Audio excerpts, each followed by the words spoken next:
안녕하세요, 여러분. 이월산 밤 여러분의 휴식을 돕기 위해 제가 여기에 있습니다. 저는 과학자이자 작가 그리고 때로는 철학자로서 여러분을 부드러운 목소리로 안내할 이야기꾼입니다. 오늘 밤 우리의 여정은 반짝이는 우주, 지금까지 발견된 가장 밝은 천체들을 찾아 떠나는 신비로운 탐험입니다. 우리는 가장 가까운 곳에서 시작하여 상상조차 할 수 없는 먼 곳까지 빛의 근원을 따라갈 것입니다. 이 빛들은 단순한 별빛이 아니라 시간과 공간을 가로질러 우리에게 도착한 우주의 오래된 이야기들입니다. 이 영상이 너무 흥미로워서 잠을 깨우지 않기를 바랍니다.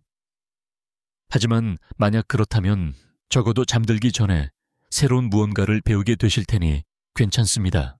시작하기 전에 이 여정이 여러분에게 평온함이나 즐거움을 준다면 영상에 좋아요를 눌러주시고 채널을 구독해주시면 정말 감사하겠습니다.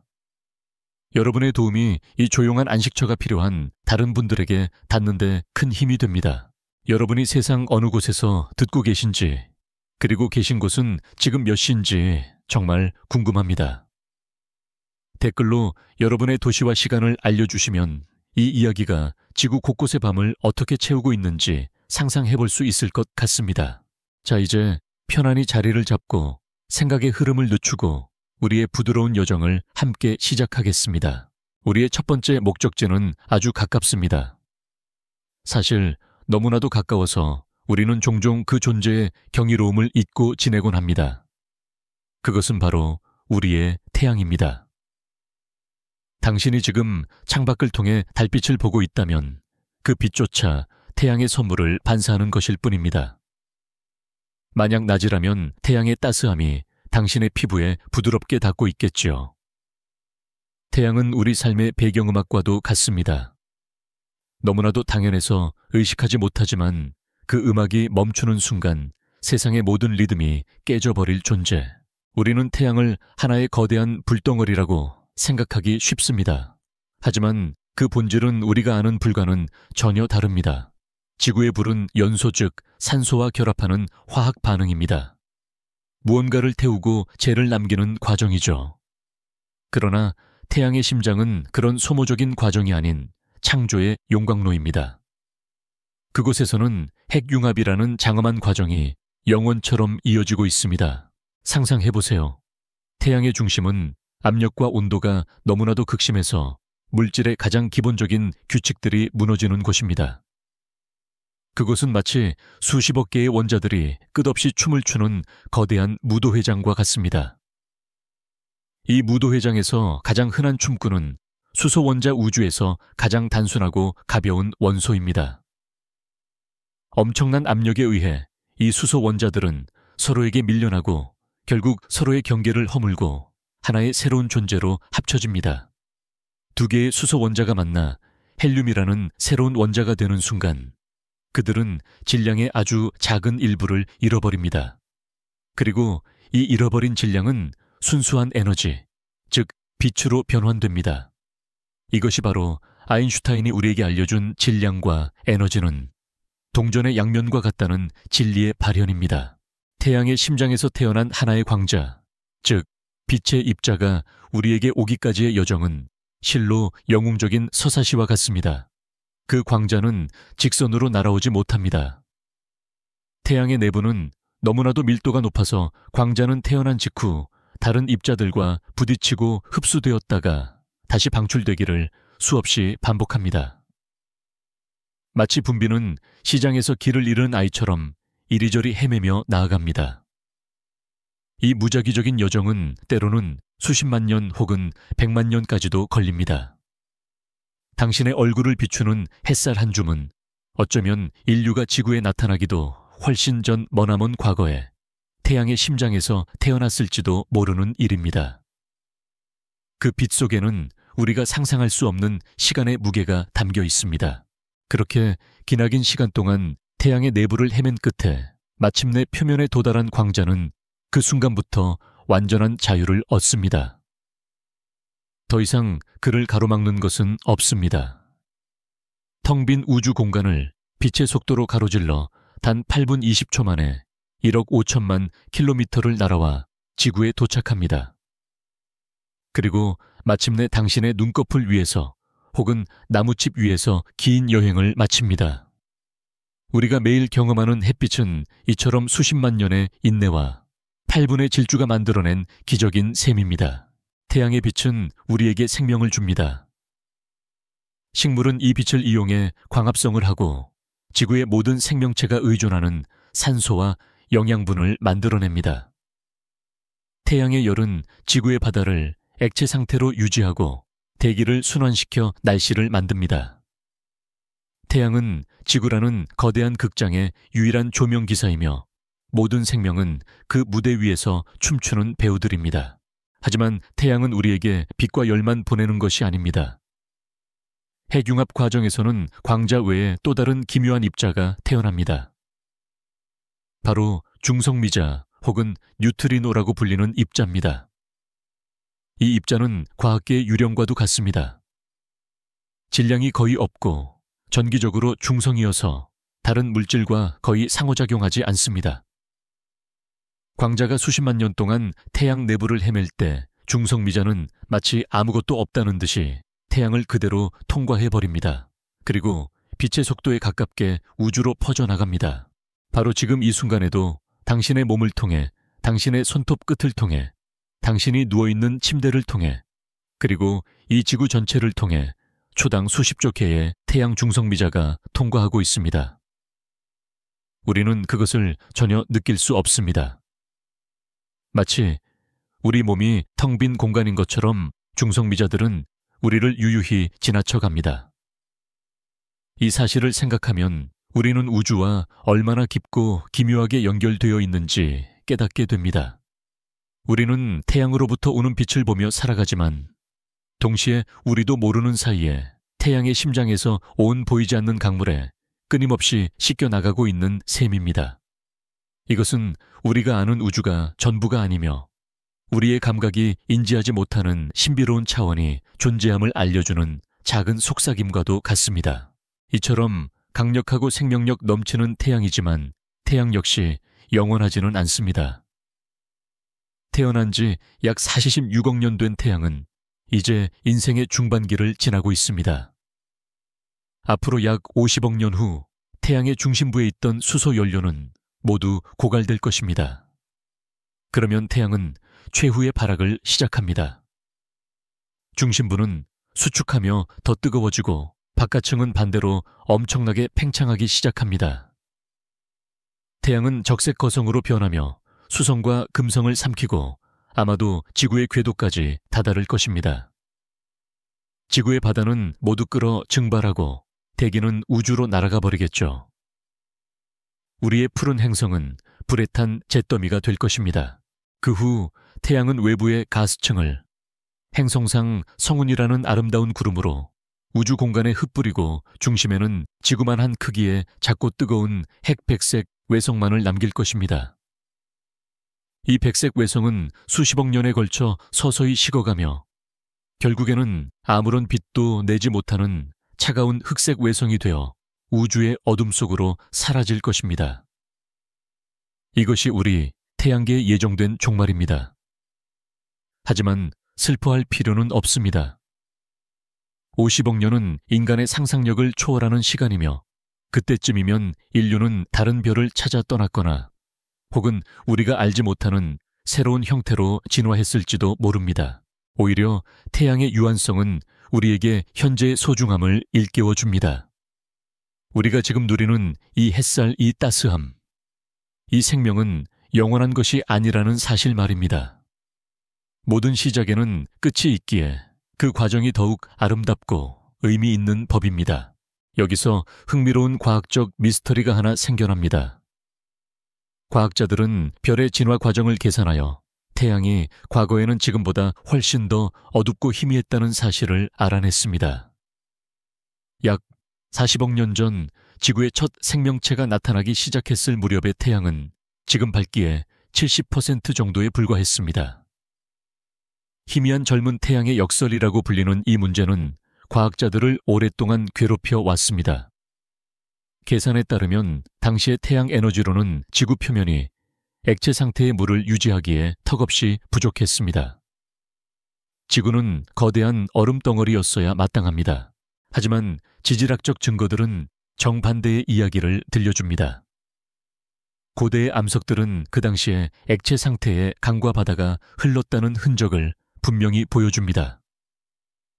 그렇다면 무엇이 젊은 지구를 따뜻하게 유지시켜 주었을까요? 우리는 아직 그 답을 확실히 알지 못합니다. 아마도 지금보다 훨씬 더 두꺼운 대기가 강력한 온실 효과를 일으켰을 수도 있습니다. 혹은 화산 활동이 내뿜은 이산화탄소나 메탄 같은 가스들이 담요처럼 지구를 감싸고 있었을지도 모릅니다. 이것은 우리에게 흥미로운 철학적 질문을 던집니다.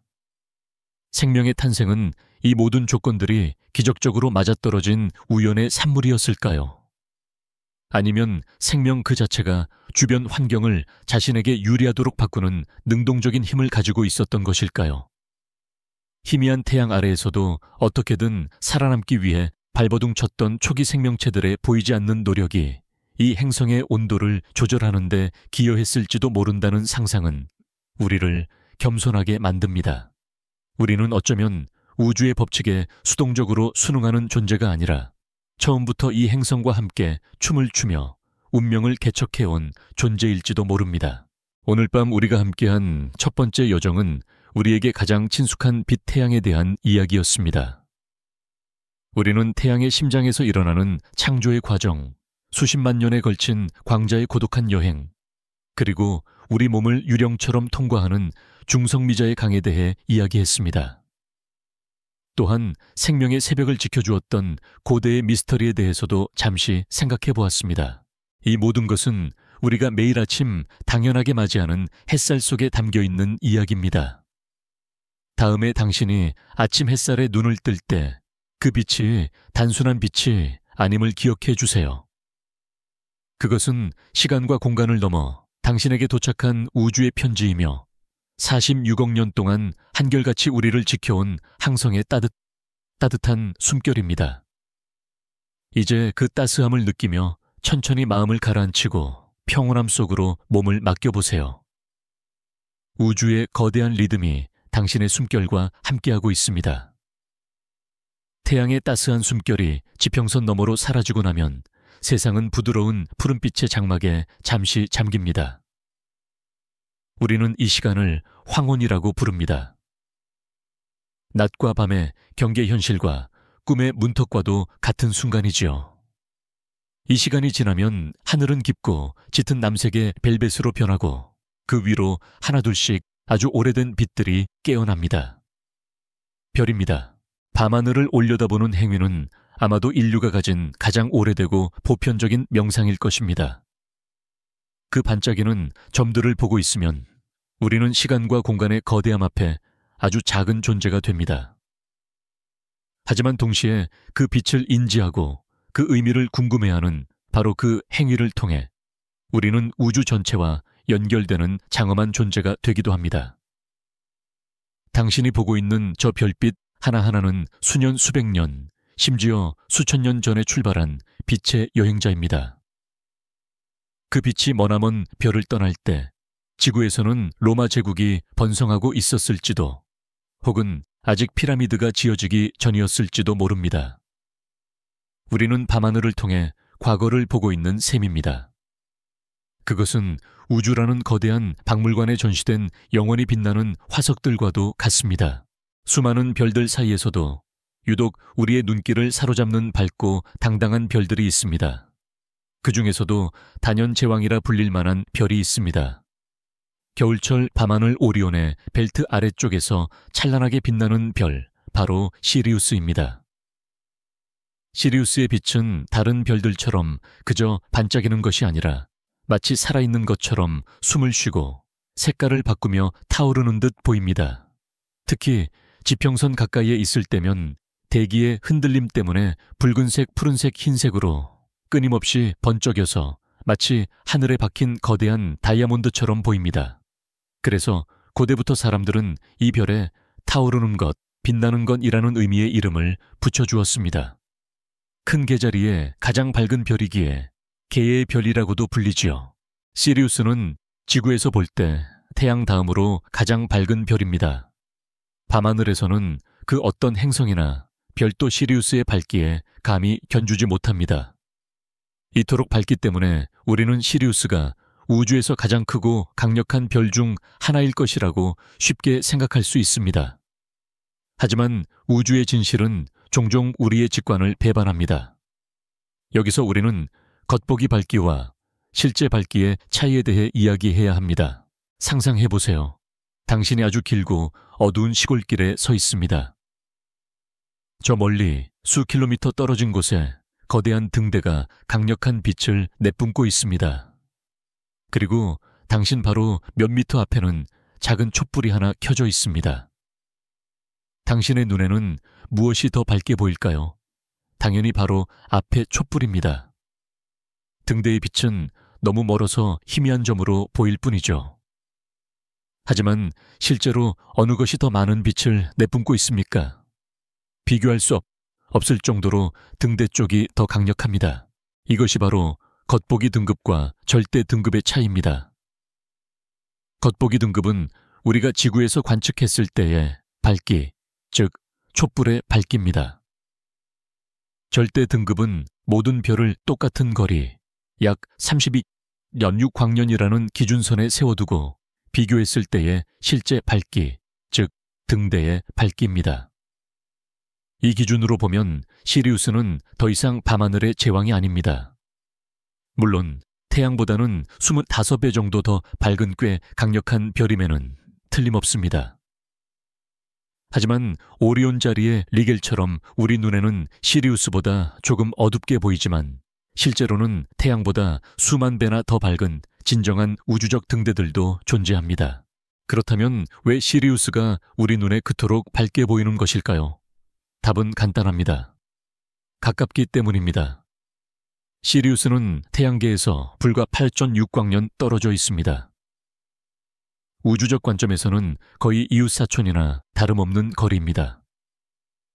우리 눈에 보이는 대부분의 별들이 수백 수천 광년 떨어진 먼 곳의 등대들이라면 시리우스는 우리 집 바로 앞 골목을 비추는 밝은 가로등인 셈입니다. 이 사실은 우리에게 중요한 교훈을 줍니다.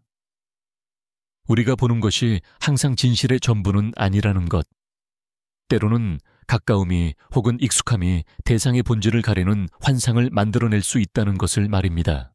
하지만 시리우스의 이야기는 여기서 끝나지 않습니다. 우리가 보는 그 눈부신 빛의 이면에는 아주 오랫동안 숨겨져 있던 비밀이 있었습니다. 19세기 중반 천문학자들은 시리우스의 움직임을 정밀하게 관측하다가 이상한 점을 발견했습니다. 시리우스가 우주 공간을 똑바로 나아가지 않고 마치 술에 취한 사람처럼 미세하게 비틀거리며 움직이는 것이었습니다. 뉴턴의 운동 법칙에 따르면 어떤 물체에 외부의 힘이 작용하지 않는 한 그 물체는 직선으로 움직여야 합니다. 이 비틀거림은 시리우스 옆에 보이지 않는 무언가가 있어서 중력으로 시리우스를 잡아당기고 있다는 강력한 증거였습니다. 천문학자들은 이 보이지 않는 동반자를 찾아내기 위해 수십 년 동안 노력했습니다. 그들은 이 미지의 존재를 어두운 동반성이라고 불렀습니다. 마치 한 쌍의 무용수가 춤을 추는데 한 명은 눈부신 조명을 받으며 화려하게 빛나고 다른 한 명은 어둠 속에서 보이지 않은 채 파트너를 이끌어주는 것과 같은 모습이었습니다. 그러던 1862년 마침내 미국의 한 망원경 제작자가 당시 세계 최대의 렌즈를 시험하던 중 시리우스 바로 옆에서 아주 희미한 빛점을 발견했습니다. 마침내 유령의 정체가 드러난 순간이었습니다. 이 동반성은 시리우스 B라고 이름 붙여졌고 우리가 보는 밝은 별은 시리우스 A가 되었습니다. 사람들은 시리우스 B를 애칭으로 강아지 별이라고 부릅니다. 그런데 이 강아지 별은 아주 기묘한 천체였습니다. 계산에 따르면 시리우스 B의 질량은 우리의 태양과 거의 비슷했습니다. 하지만 그 밝기는 시리우스 A의 만분의 1에 불과할 정도로 어두웠습니다. 태양만 한 질량을 가진 별이 이렇게 어두우려면 그 크기가 아주 작아야만 합니다. 실제로 시리우스 B의 크기는 지구와 거의 비슷한 것으로 밝혀졌습니다. 태양의 질량을 가진 물질이 지구만 한 크기의 공간에 압축되어 있는 상태를 상상해 보십시오. 그 밀도는 인간의 상상을 초월합니다.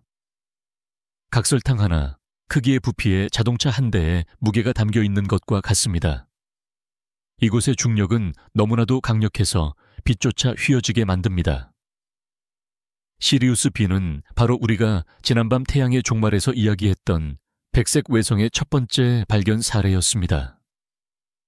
한때는 시리우스 A보다도 더 크고 밝게 타올랐을 거대한 별이 자신의 연료를 모두 소진하고 남은 뜨거운 핵이 중력에 의해 붕괴하여 만들어진 별의 시체인 것입니다. 지금 우리가 보는 눈부신 시리우스는 혼자가 아닙니다. 그 옆에는 한때 자신보다 더 위대했던 형제의 유해 작고 무겁고 뜨거운 유령이 함께 춤을 추고 있습니다. 화려한 빛 뒤에 숨겨진 어두운 동반자의 존재는 우리에게 보이는 현상 너머에 더 깊은 진실이 숨어 있음을 다시 한번 일깨워 줍니다. 여기서 시리우스의 미스터리는 한층 더 깊어집니다. 이번에는 시간을 아주 먼 과거 고대 문명의 시대로 거슬러 올라가 보겠습니다. 오늘날 우리는 시리우스를 눈부신 청백색의 별로 알고 있습니다. 의심의 여지가 없죠. 그런데 이상하게도 고대의 기록들은 다른 이야기를 하고 있습니다. 기원 후 2세기 고대 그리스의 위대한 천문학자 프톨레마이오스는 그의 저서 알마게스트에서 시리우스를 아크투루스나 안타레스 같은 다른 붉은 별들과 함께 분류하며 붉은색을 띈다고 명확히 기록했습니다. 로마의 철학자 세네카 역시 개의 별에서 나오는 붉은 빛은 화성보다 더 짙고 목성의 빛은 그보다 부드럽다고 썼습니다. 바빌로니아 고대 중국의 기록에서도 시리우스는 종종 불꽃이나 붉은색과 연관되어 묘사됩니다. 어떻게 된 일일까요? 불과 2000년 만에 별의 색깔이 붉은색에서 청백색으로 바뀔 수 있을까요? 이것은 붉은 시리우스 논쟁이라 불리는 천문학 역사상 가장 흥미로운 미스터리 중 하나입니다. 몇 가지 가설이 있습니다. 첫 번째 가설은 시리우스 B가 백색 외성으로 붕괴하기 직전 적색 거성이었을 때의 모습이라는 주장입니다. 거대한 붉은 별이었던 시리우스 B가 시리우스 A 옆에서 함께 빛나고 있었다면 전체 시스템이 붉게 보였을 수 있습니다. 하지만 별의 진화 속도를 고려하면 2000년은 너무나도 짧은 시간이라 이 가설은 많은 학자들에게 지지받지 못합니다. 두 번째 가설은 시리우스 B가 적색 거성에서 백색 외성으로 변하는 과정에서 방출한 붉은 가스 구름이 일시적으로 시리우스 A를 감싸서 붉게 보이게 했다는 것입니다. 이것은 좀 더 그럴듯하지만 명확한 증거는 없습니다. 세 번째 가설은 과학적인 현상이 아닌 인간의 인식과 표현의 문제라는 것입니다. 앞서 말했듯이 시리우스는 지평선 근처에 있을 때 대기의 영향으로 여러 색깔로 심하게 반짝입니다. 고대인들이 이 붉은 섬광을 보고 시리우스를 붉다고 표현했을 수 있다는 것이죠. 혹은 붉다는 표현이 실제 색깔이 아니라 여름의 가장 더운 시기 개의 날을 가져오는 별의 뜨거운 성질을 상징하는 시적인 표현이었을 수도 있습니다. 우리는 아마 영원히 정답을 알지 못할 것입니다. 고대인들의 눈에 비친 시리우스는 정말로 붉었을까요? 아니면 그것은 단지 그들의 언어와 문화가 만들어낸 해석의 차이였을까요? 이 미스터리는 우리에게 과학적 사실만큼이나 인간의 관점, 그리고 역사를 해석하는 방식에 대해 생각하게 만듭니다. 과거의 기록은 객관적인 사실의 창일까요? 아니면 그 시대 사람들의 마음을 비추는 거울일까요? 밤하늘의 가장 밝은 보석 시리우스는 이처럼 우리에게 많은 질문을 던집니다. 겉보기와 실체의 차이 빛나는 존재, 뒤에 숨겨진 어두운 동반자, 그리고 시간의 흐름 속에서 변해버린 정체성의 미스터리까지. 그것은 단순한 별이 아니라 우주와 우리 자신에 대해 성찰하게 만드는 하나의 거대한 이야기책입니다. 이제 눈을 감고 저 멀리 8.6광년 떨어진 곳에서 빛나고 있는 두 개의 별을 상상해 보세요. 하나는 눈부시게 타오르고 있고 다른 하나는 조용히 그 곁을 맴도는 작은 유령입니다. 그들의 조용한 춤을 느끼며 당신의 의식도 서서히 깊고 평화로운 어둠 속으로 가라앉게 놓아두세요. 우리가 지금까지 이야기한 별들 태양과 시리우스는 밤하늘을 수놓은 외로운 등불처럼 보입니다. 저마다의 공간을 차지하고 저마다의 빛을 내뿜으며 고독하게 존재하는 것처럼 느껴지지요. 하지만 별들은 혼자 태어나지 않습니다. 그들은 마치 한 가족의 형제자매처럼 거대하고 따뜻한 요람 안에서 함께 태어나는 사회적인 존재입니다. 오늘 밤 우리는 바로 그 별들의 탄생지 우주에서 가장 아름답고 경이로운 장소 중 하나인 성운으로 들어가 보려 합니다. 밤하늘을 자세히 들여다보면 특히 도시의 불빛이 없는 아주 어두운 곳에서라면 별들 사이에 희미하고 뿌연 빛의 조각들이 떠 있는 것을 발견할 수 있습니다. 마치 누군가 밤하늘이라는 검은 캔버스 위에 우유를 한 방울 떨어뜨린 것처럼 혹은 천상의 화가가 붓을 헹군 물을 흩뿌린 것처럼 보입니다. 이것이 바로 성군 별구름입니다. 가장 유명한 성운 중 하나는 겨울철 밤하늘, 오리온 자리의 허리띠, 바로 아래에 매달린 작은 칼처럼 보이는 오리온 대선군입니다. 맨눈으로는 그저 흐릿한 점처럼 보이지만 망원경으로 들여다보는 순간 그곳은 상상 이상의 광경을 펼쳐 보입니다. 거대한 새가 날개를 펼친 듯한 모습으로 분홍색, 보라색, 푸른색의 가스가 서로 뒤섞여 소용돌이치고 있습니다. 그 모습은 너무나도 아름답고 비현실적이어서 마치 우주가 꾸는 꿈의 한 조각을 엿보는 듯한 기분을 느끼게 합니다. 이 아름다운 우주 구름의 정체는 무엇일까요? 성운은 대부분 수소가스로 이루어진 거대한 구름입니다. 수소는 우주에서 가장 흔한 원소로 모든 별의 주된 연료이기도 합니다. 그리고 그 사이사이에는 아주 미세한 먼지 입자들이 섞여 있습니다. 이 먼지들은 규소나 탄소 같은 무거운 원소들로 이루어져 있는데 이것들은 먼 옛날 지금은 죽고 없는 거대한 별들이 초신성 폭발을 일으키며 우주 공간에 흩뿌린 유산입니다. 즉, 성군은 새로운 별을 만들기 위한 재료와 과거 세대의 별들이 남긴 재가 함께 섞여 있는 죽음과 탄생이 공존하는 신비로운 공간인 셈입니다. 이 광대하고 차가운 구름 속에서 새로운 별은 어떻게 태어나는 것일까요? 그 과정은 수백만 년에 걸쳐 진행되는 아주 느리고 장엄한 교양곡과 같습니다. 모든 것은 중력 우주라는 이름에 보이지 않는 조각가로부터 시작됩니다. 처음에는 선군 속 가스와 먼지들이 아주 희박하게 퍼져 있어서 거의 균일한 상태를 유지합니다. 하지만 아주 미세한 밀도의 차이라도 있다면 중력은 그곳을 놓치지 않습니다. 조금이라도 더 뭉쳐있는 곳이 주변의 물질을 아주 서서히 하지만 끈질기게 끌어당기기 시작합니다. 이 과정은 아주 오랜 시간 동안 계속됩니다. 때로는 근처에서 터진 초신성의 충격파가 거대한 가스 구름을 압축시키며 이 과정을 촉발하기도 합니다. 마치 잔잔한 연못에 돌멩이를 던지면 물결이 퍼져나가며 나무집들을 한데 모으는 것과 같습니다. 그렇게 수백만 년이 흐르는 동안 구름의 여러 곳에서 물질들이 뭉쳐지기 시작하며 점점 더 크고 밀도가 높은 덩어리들을 형성합니다. 덩어리의 질량이 충분히 커지면 자체 중력으로 인해 빠르게 수축하기 시작합니다. 물질들이 중심으로 쏟아져 들어오면서 위치 에너지가 열 에너지로 변환됩니다. 이것은 마치 당신이 높은 곳에서 공을 떨어뜨리면 바닥에 부딪히는 순간 소리와 열이 나는 것과 같은 원리입니다. 중심부의 온도는 점점 더 올라가 수백만 돼 이르게 됩니다.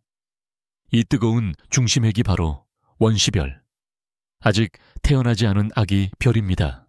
이 원시별은 아직 핵융합을 시작하지 않았지만 중력 수축으로 발생한 열 때문에 스스로 빛을 내기 시작합니다.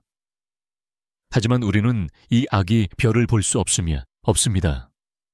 주변을 둘러싼 두꺼운 가스와 먼지 구름이 마치 담요처럼 원시별을 감싸고 있기 때문입니다. 이 먼지 담요는 안쪽에서 나오는 빛을 가리는 동시에 원시별의 열을 흡수하여 따뜻하게 데워집니다. 그래서 천문학자들은 가시광선 망원경 대신 이 먼지가 내뿜는 희미한 열, 즉 적외선을 감지하는 망원경을 사용해 숨어있는 아기 별을 찾아냅니다. 마침내 중심부의 온도와 압력이 임계점에 도달하면 기적이 일어납니다. 수소 원자들이 핵융합을 시작하며 우리가 첫 번째 밤에 이야기했던 그 창조의 불꽃이 타오르기 시작합니다. 이 순간 원시별은 비로소 진정한 별로 다시 태어납니다. 새로 태어난 별은 강력한 항성풍과 에너지를 내뿜어 자신을 감싸고 있던 먼지 담요를 밀어내고 세상의 그 모습을 드러냅니다. 마치 나비가 번데기를 찍고 나오는 것처럼 장엄한 탄생의 순간입니다. 별들은 보통 혼자 태어나지 않습니다. 거대한 성군은 여러 곳에서 동시에 붕괴하기 때문에 하나의 성군 안에서 수백 수천 개의 별들이 거의 같은 시기에 태어납니다. 이렇게 함께 태어난 별들의 무리를 우리는 성단이라고 부릅니다. 밤하늘에서 가장 유명한 성단 중 하나는 황소자리에 있는 플레이아데스 성단입니다. 맨눈으로 보면 7개의 별들이 작은 국자 모양으로 옹기종기 모여있는 것처럼 보입니다. 마치 검은 벨벳 위에 다이아몬드를 한 줌 뿌려놓은 듯 아름답지요. 이 플레이아데스 성단의 별들은 태어난 지 이제 막 1억 년 정도밖에 되지 않은 아주 젊은 별들입니다. 그래서 그 주변에는 아직 그들이 태어났던 성군의 가스가 희미하게 남아 별빛을 받아 푸르게 빛나고 있습니다. 마치 갓 태어난 아기들이 아직 부모의 품을 떠나지 못한 것처럼 이 젊은 별들은 자신들의 고향이었던 가스 구름 속을 유영하고 있는 것입니다. 시간이 더 흐르면 이들은 각자의 길을 따라 흩어져 우리 은하의 평범한 별들 중 하나가 될 것입니다. 우리 태양 역시 46억 년 전 어느 성단에서 다른 형제 별들과 함께 태어났지만 지금은 그 흔적을 찾을 수 없는 외로운 별이 된 것이지요. 이제 시선을 성군의 가장 밝은 부분이 아닌 가장 어두운 부분으로 돌려봅시다. 은하수를 가로지르는 밝은 별들의 강을 보고 있으면 군데군데 별이 하나도 없는 것처럼 보이는 어두운 구멍들이 있습니다. 과거 사람들은 이곳을 하늘에 뚫린 구멍 혹은 텅 빈 공간이라고 생각했습니다. 하지만 진실은 그 반대입니다. 이 어두운 영역은 비어있는 곳이 아니라 오히려 우주에서 가장 빽빽하고 밀도가 높은 곳 중 하나입니다. 보크 구상체라고 불리는 이 작은 암흑 성운들은 너무나도 짙은 가스와 먼지로 이루어져 있어서 뒤쪽에서 오는 별빛을 완전히 차단해버립니다. 마치 아주 두꺼운 검은 커튼과도 같습니다. 그리고 바로 이 깊은 어둠 속에서 별의 탄생이라는 드라마의 가장 첫 장면이 시작되고 있습니다. 이곳은 온도가 영하 260도에 이를 정도로 극도로 차가운 공간입니다. 이 추위 속에서 분자들이 느려지고 중력은 이들을 더욱 효과적으로 뭉치게 만듭니다. 보크 구상체는 말하자면 별의 씨앗 우주적 알이라고 할 수 있습니다. 가장 밝은 빛이 가장 깊은 어둠 속에서 잉태되고 있다는 사실은 우주가 우리에게 들려주는 가장 아름다운 시 중 하나입니다. 여기서 우리는 또 다른 깊은 미스터리와 마주하게 됩니다. 선군이라는 별의 요람은 다양한 질량을 가진 별들을 만들어냅니다. 태양처럼 적당한 크기의 별도 있고 시리우스처럼 태양보다 조금 더 큰 별도 있습니다. 그리고 태양 질량의 수십 배에 달하는 거대한 괴물 별도 있고 반대로 태양 질량의 10분의 1밖에 안 되는 아주 작고 희미한 별도 있습니다. 그런데 신기하게도 우주는 별을 만들 때 일정한 레시피를 따르는 것처럼 보입니다. 이 레시피를 초기 질량 함수라고 부릅니다. 어떤 성운에서든 어떤 은에서든 새로 태어나는 별들의 질량 분포는 거의 항상 똑같습니다. 그 레시피는 아주 간단합니다. 질량이 작은 별은 아주 많이, 질량이 큰 별은 아주 적게 만드는 것입니다. 예를 들어 태양 질량의 10배가 넘는 거대하고 밝은 별이 하나 태어날 때 태양과 비슷한 크기의 별은 수십 개, 그리고 태양보다 훨씬 작고 어두운 적색 외성은 수백 수천 개가 함께 태어납니다. 왜 우주는 이런 방식을 선호하는 것일까요? 왜 거대하고 화려한 별들을 소량만 만들고 작고 겸손한 별들을 대량으로 생산하는 것일까요? 우리는 아직 그 근본적인 이유를 알지 못합니다. 어쩌면 이것은 우주의 효율성과 관련이 있을지도 모릅니다. 질량이 큰 별은 수명이 수백만 년에 불과할 정도로 연료를 빨리 소모하지만 질량이 작은 적색 외성은 수조년, 즉 현재 우주의 나이보다 훨씬 더 오래 살 수 있습니다. 우주는 덧없이 사라질 불꽃놀이보다는 오래도록 온기를 유지할 수 있는 작은 모닥불들을 더 많이 피우는 쪽을 선택한 것일까요? 혹은 이 레시피가 생명의 탄생과 관련이 있는 것은 아닐까요? 생명체가 탄생하고 진화하기까지는 수십억 년이라는 안정적인 시간이 필요합니다. 수명이 짧은 거대 별 주위에서는 그런 시간을 확보하기가 어렵습니다. 우주가 작고 오래 사는 별들을 대량으로 만들어낸 덕분에 은하계 곳곳에 생명이 깃들 수 있는 안정적인 행성계가 존재할 가능성이 높아진 것은 아닐까요? 이 질문에 대한 답은 아직 바람 속에 흩어져 있습니다. 하지만 분명한 것은 우리가 밤하늘에서 보는 별들의 분포가 결코 무작위적인 것이 아니라 우리가 아직 이해하지 못하는 깊은 물리 법칙과 우주적 원리에 의해 조율되고 있다는 사실입니다. 오늘 밤 우리는 별들의 고향인 성운을 여행했습니다. 죽은 별의 재에서 새로운 생명이 태어나는 윤회의 장소 중력이라는 조각가가 수백만 년에 걸쳐 빚어내는 예술작품, 그리고 가장 깊은 어둠 속에서 가장 밝은 빛이 잉태되는 신비로운 요람을 보았습니다. 이제 눈을 감고 당신의 숨결이 오리온 대선군의 가스처럼 부드럽게 퍼져나가는 것을 상상해 보세요. 당신의 몸을 이루는 탄소와 산소 역시 아주 오래전 어느 성운에서 태어난 별이 만들어낸 것입니다. 당신은 우주와 분리된 존재가 아닙니다. 당신은 별의 자녀이며 선군의 일부입니다. 그 고요하고 광대한 연결감 속에서 편안한 휴식을 찾으시길 바랍니다. 우리가 지난밤에 함께 거닐었던 플레이아데스 성당 같은 젊은 별들의 무리는 영원히 함께 머무르지 않습니다. 수억 년의 시간이 흐르는 동안 이 형제 별들은 은하의 거대한 중력장 속에서 각자의 궤도를 따라 서서히 흩어지게 됩니다. 마치 강가에서 함께 놀던 아이들이 세월이 흘러 저마다의 삶을 찾아 떠나는 것처럼 말입니다. 그들은 결국 더 거대한 흐름, 수천억 개의 별들이 모여 이루는 거대한 강물 속으로 섞여 들어갑니다. 그 강이 바로 은하수 우리 은하입니다. 아주 어두운 시골의 여름밤 하늘을 올려다본 적이 있으신가요? 모든 인공적인 불빛이 사라진 곳에서라면 당신은 하늘을 가로지르는 희미한 빛의 띠를 볼 수 있을 것입니다. 마치 누군가 밤하늘에 우유를 쏟은 것처럼, 혹은 고대의 신들이 걸어간 길처럼 보이는 이 빛의 띠가 바로 은하수의 모습입니다. 우리는 이 은하수를 보며 종종 우리가 속한 은하의 바깥을 보고 있다고 착각하곤 합니다.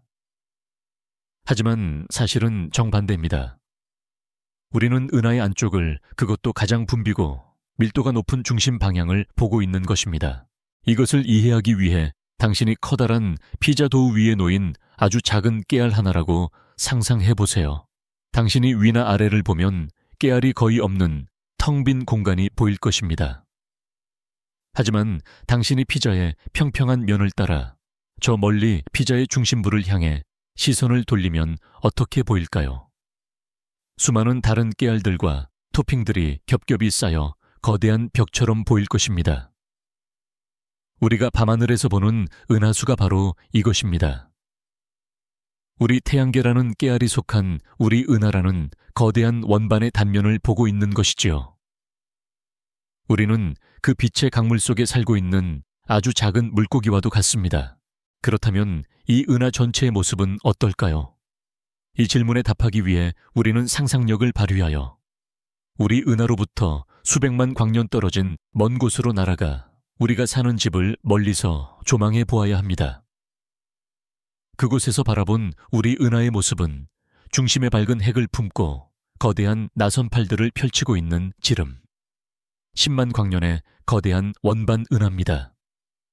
마치 우주 공간에 떠있는 시간이 멈춘 거대한 태풍이나 수천억 개의 별들로 이루어진 거대한 바람개비처럼 보일 것입니다.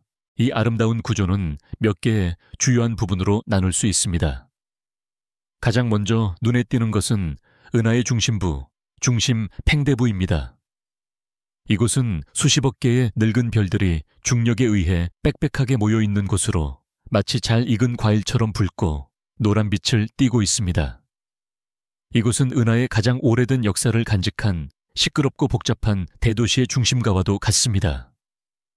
별들 사이의 거리가 너무나도 가까워서 만약 이곳에 지적인 생명체가 산다면 그들의 밤하늘은 별들로 가득 차 어둠을 거의 찾아볼 수 없을 것입니다. 이 중심 팽대부를 둘러싸고 있는 것이 바로 우리 태양계가 속한 원반입니다. 이곳은 은하의 젊고 활동적인 부분으로 우리가 지난밤에 보았던 성운과 성단, 그리고 젊고 푸른 별들이 대부분 이곳에 모여 있습니다. 이 원반은 레코드판처럼 아주 얇고 평평하며 전체가 하나의 거대한 구조물처럼 서서히 회전하고 있습니다. 우리 태양계 역시 초속 200km라는 엄청난 속도로 은하 중심을 돌고 있으며 한 바퀴 도는데 약 2억 3천만 년이라는 기나긴 세월이 걸립니다. 공룡들이 지구를 지배하던 시절에 우리 태양계가 있던 곳은 지금의 은하 반대편이었습니다. 우리는 은하라는 거대한 회전목마를 타고 시간 여행을 하고 있는 셈입니다. 원반 안에는 더 밝고 두드러진 구조가 있습니다. 바로 나선팔입니다. 이 나선팔은 은하 중심에서부터 아름다운 곡선을 그리며 뻗어 나옵니다. 많은 사람들이 나선팔이 핀처럼 고정된 구조라고 생각하지만 사실은 그렇지 않습니다.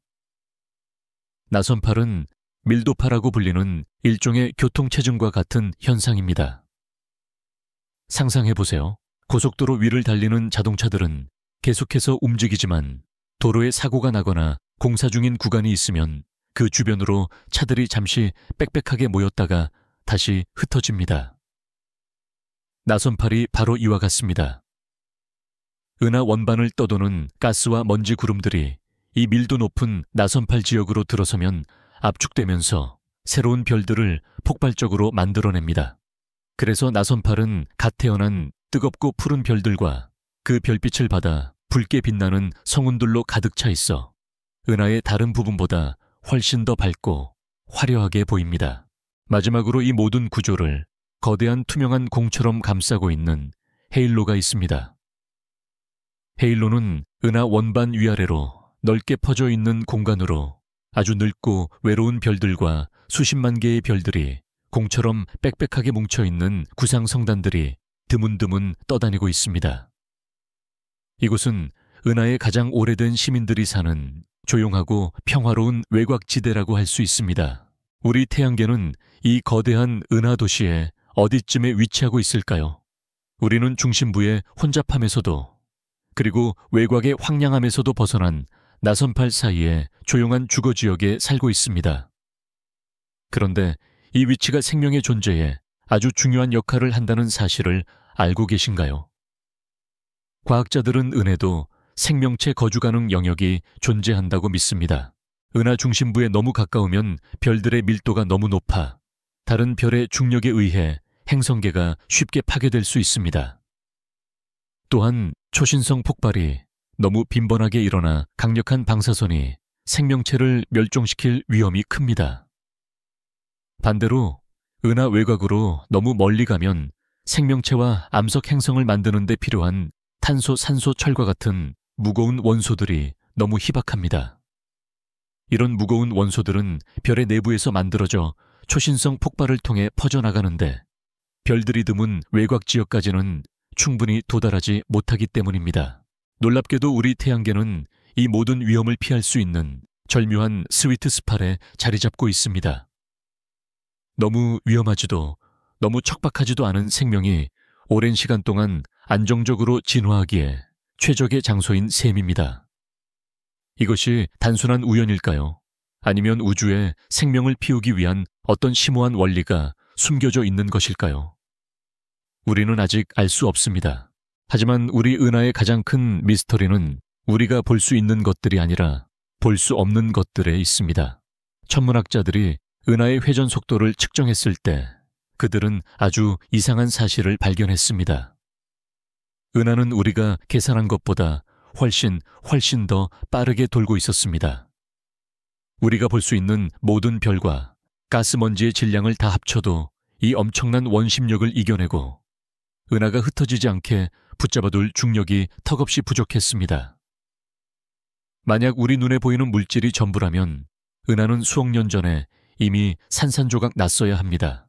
이것은 마치 회전목마의 기둥과 말들이 보이지 않는데도 아이들이 허공에서 빙글빙글 돌고 있는 것과 같은 상황입니다. 무언가가 우리 눈에는 보이지 않는 거대한 질량을 가진 무언가가 강력한 중력으로 은하 전체를 붙잡아주고 있는 것이 틀림없습니다. 과학자들은 이 미지의 존재를 암흑물질이라고 부릅니다. 암흑물질은 현대 천문학의 가장 큰 수수께끼입니다. 우리는 그것이 존재한다는 것을 중력을 통해 알 수 있지만 그것이 무엇인지는 전혀 알지 못합니다. 그것은 빛을 내지도 반사하지도 흡수하지도 않습니다. 그것은 우리가 아는 어떤 입자와도 상호작용하지 않습니다. 그것은 우리 주변에도 우리 몸을 통해서도 지금 이 순간 지나가고 있지만 우리는 그것을 전혀 인지할 수 없는 유령과도 같은 존재입니다. 계산에 따르면 이 암흑 물질은 우리 은하 전체 질량의 약 85%를 차지합니다. 이것이 의미하는 바를 잠시 생각해 보세요. 우리가 밤하늘에서 보는 그 아름다운 은하수, 수천억 개의 별들과 성운들은 사실 은하의 진짜 모습이 아니라 거대하고 보이지 않는 암흑 물질 구조물에 얇게 발라진 빛나는 물감에 불과하다는 것입니다. 우리가 지금까지 탐험해온 이 모든 빛나는 우주는 전체 우주의 단 5%도 차이되지 않는 작은 부분일 뿐입니다. 우리는 마치 깊고 어두운 바다의 표면에 떠있는 얇은 거품층만을 바라보며 그것이 바다의 전부라고 생각해 온 것과 같습니다. 우리의 집, 우리 은하는 우리가 아는 것보다 훨씬 더 신비롭고 거대하며 대부분은 우리의 이해를 넘어서는 어둠으로 채워져 있습니다. 이 사실은 우리를 두렵게 할 수도 있습니다. 하지만 한편으로는 우리를 겸손하게 만들고 우리의 알미 얼마나 작은지를 깨닫게 해줍니다. 밤하늘의 은하수는 이제 우리에게 단지 아름다운 풍경이 아닙니다. 그것은 눈에 보이는 것과 보이지 않는 것이 함께 엮어내는 거대한 테피스트리이며 우리가 이제 막 그 가장자리에 실 한 오라기를 만지기 시작한 거대한 미스터리입니다. 이제 눈을 감고 당신이 이 거대한 은하의 일부임을 느껴보세요. 당신은 지금 보이지 않는 암흑 물질의 강 속에서 수천억 개의 별들과 함께 은하의 중심을 향해 조용히 여행하고 있습니다. 그 거대하고 부드러운 회전 속에서 당신의 모든 걱정과 불안이 작아지고 깊은 평온함이 당신을 감싸 안도록 허락해 주세요. 우리가 속한 은하수는 수천억 개의 별들로 이루어진 거대한 빛의 집합체입니다. 하지만 이 빛은 결코 균일하지 않습니다. 대부분의 별들은 우리 태양과 비슷하거나 혹은 그보다 훨씬 작고 어두운 소박한 빛을 내는 겸손한 존재들입니다. 그들은 은하의 조용한 배경을 이루는 수많은 시민들과 같습니다. 하지만 그들 사이에는 마치 고대의 신화에 등장하는 영웅이나 타이탄처럼 홀로 수백만 개의 다른 별들을 합친 것보다 더 밝게 빛나는 압도적인 존재들이 있습니다. 이들이 바로 초거성이라 불리는 우주의 거인들입니다. 우리가 별의 탄생에 대해 이야기했을 때 우주가 별을 만드는데 일정한 레시피, 즉 초기 질량 함수를 따른다고 했던 것을 기억하시나요? 우주는 태양처럼 작은 별들은 수백 개씩 만들지만 태양 질량의 수십 배에 달하는 이런 거인들은 아주 드물게 단 하나를 만들어낼 뿐입니다. 그들은 우주의 귀족이자 가장 희귀하고 강력한 존재들입니다. 겨울 밤하늘 오리온 자리에서 붉게 빛나는 베텔그스나 푸른 백색으로 빛나는 리겔이 바로 우리에게 가장 잘 알려진 초거성들입니다. 이 거인들의 크기는 우리의 상상력을 무력하게 만듭니다. 예를 들어 적색 초거성인 베텔그스를 우리 태양의 자리에 가져다 놓는다고 상상해 보세요. 그 표면은 수성금성 지구 화성의 궤도를 가볍게 삼켜버리고 목성의 궤도에까지 이를 것입니다. 우리 지구가 그 안에 있다면 우리는 별의 표면이 아니라 별의 깊숙한 내부 대기 속에 있게 될 것입니다. 태양을 작은 구슬에 비유한다면 베텔그스는 거대한 열기구와도 같습니다. 이처럼 거대한 몸집을 가졌으니 그들은 태양보다 훨씬 더 많은 핵융합 연료를 가지고 태어납니다.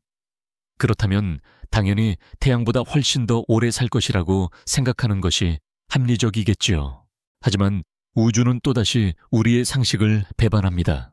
이 거인들은 우주에서 가장 짧은 삶을 사는 존재들입니다. 태양이 약 100억 년의 수명을 누리는 반면 이 초거성들의 삶은 고작 수백만 년에서 수천만 년에 불과합니다.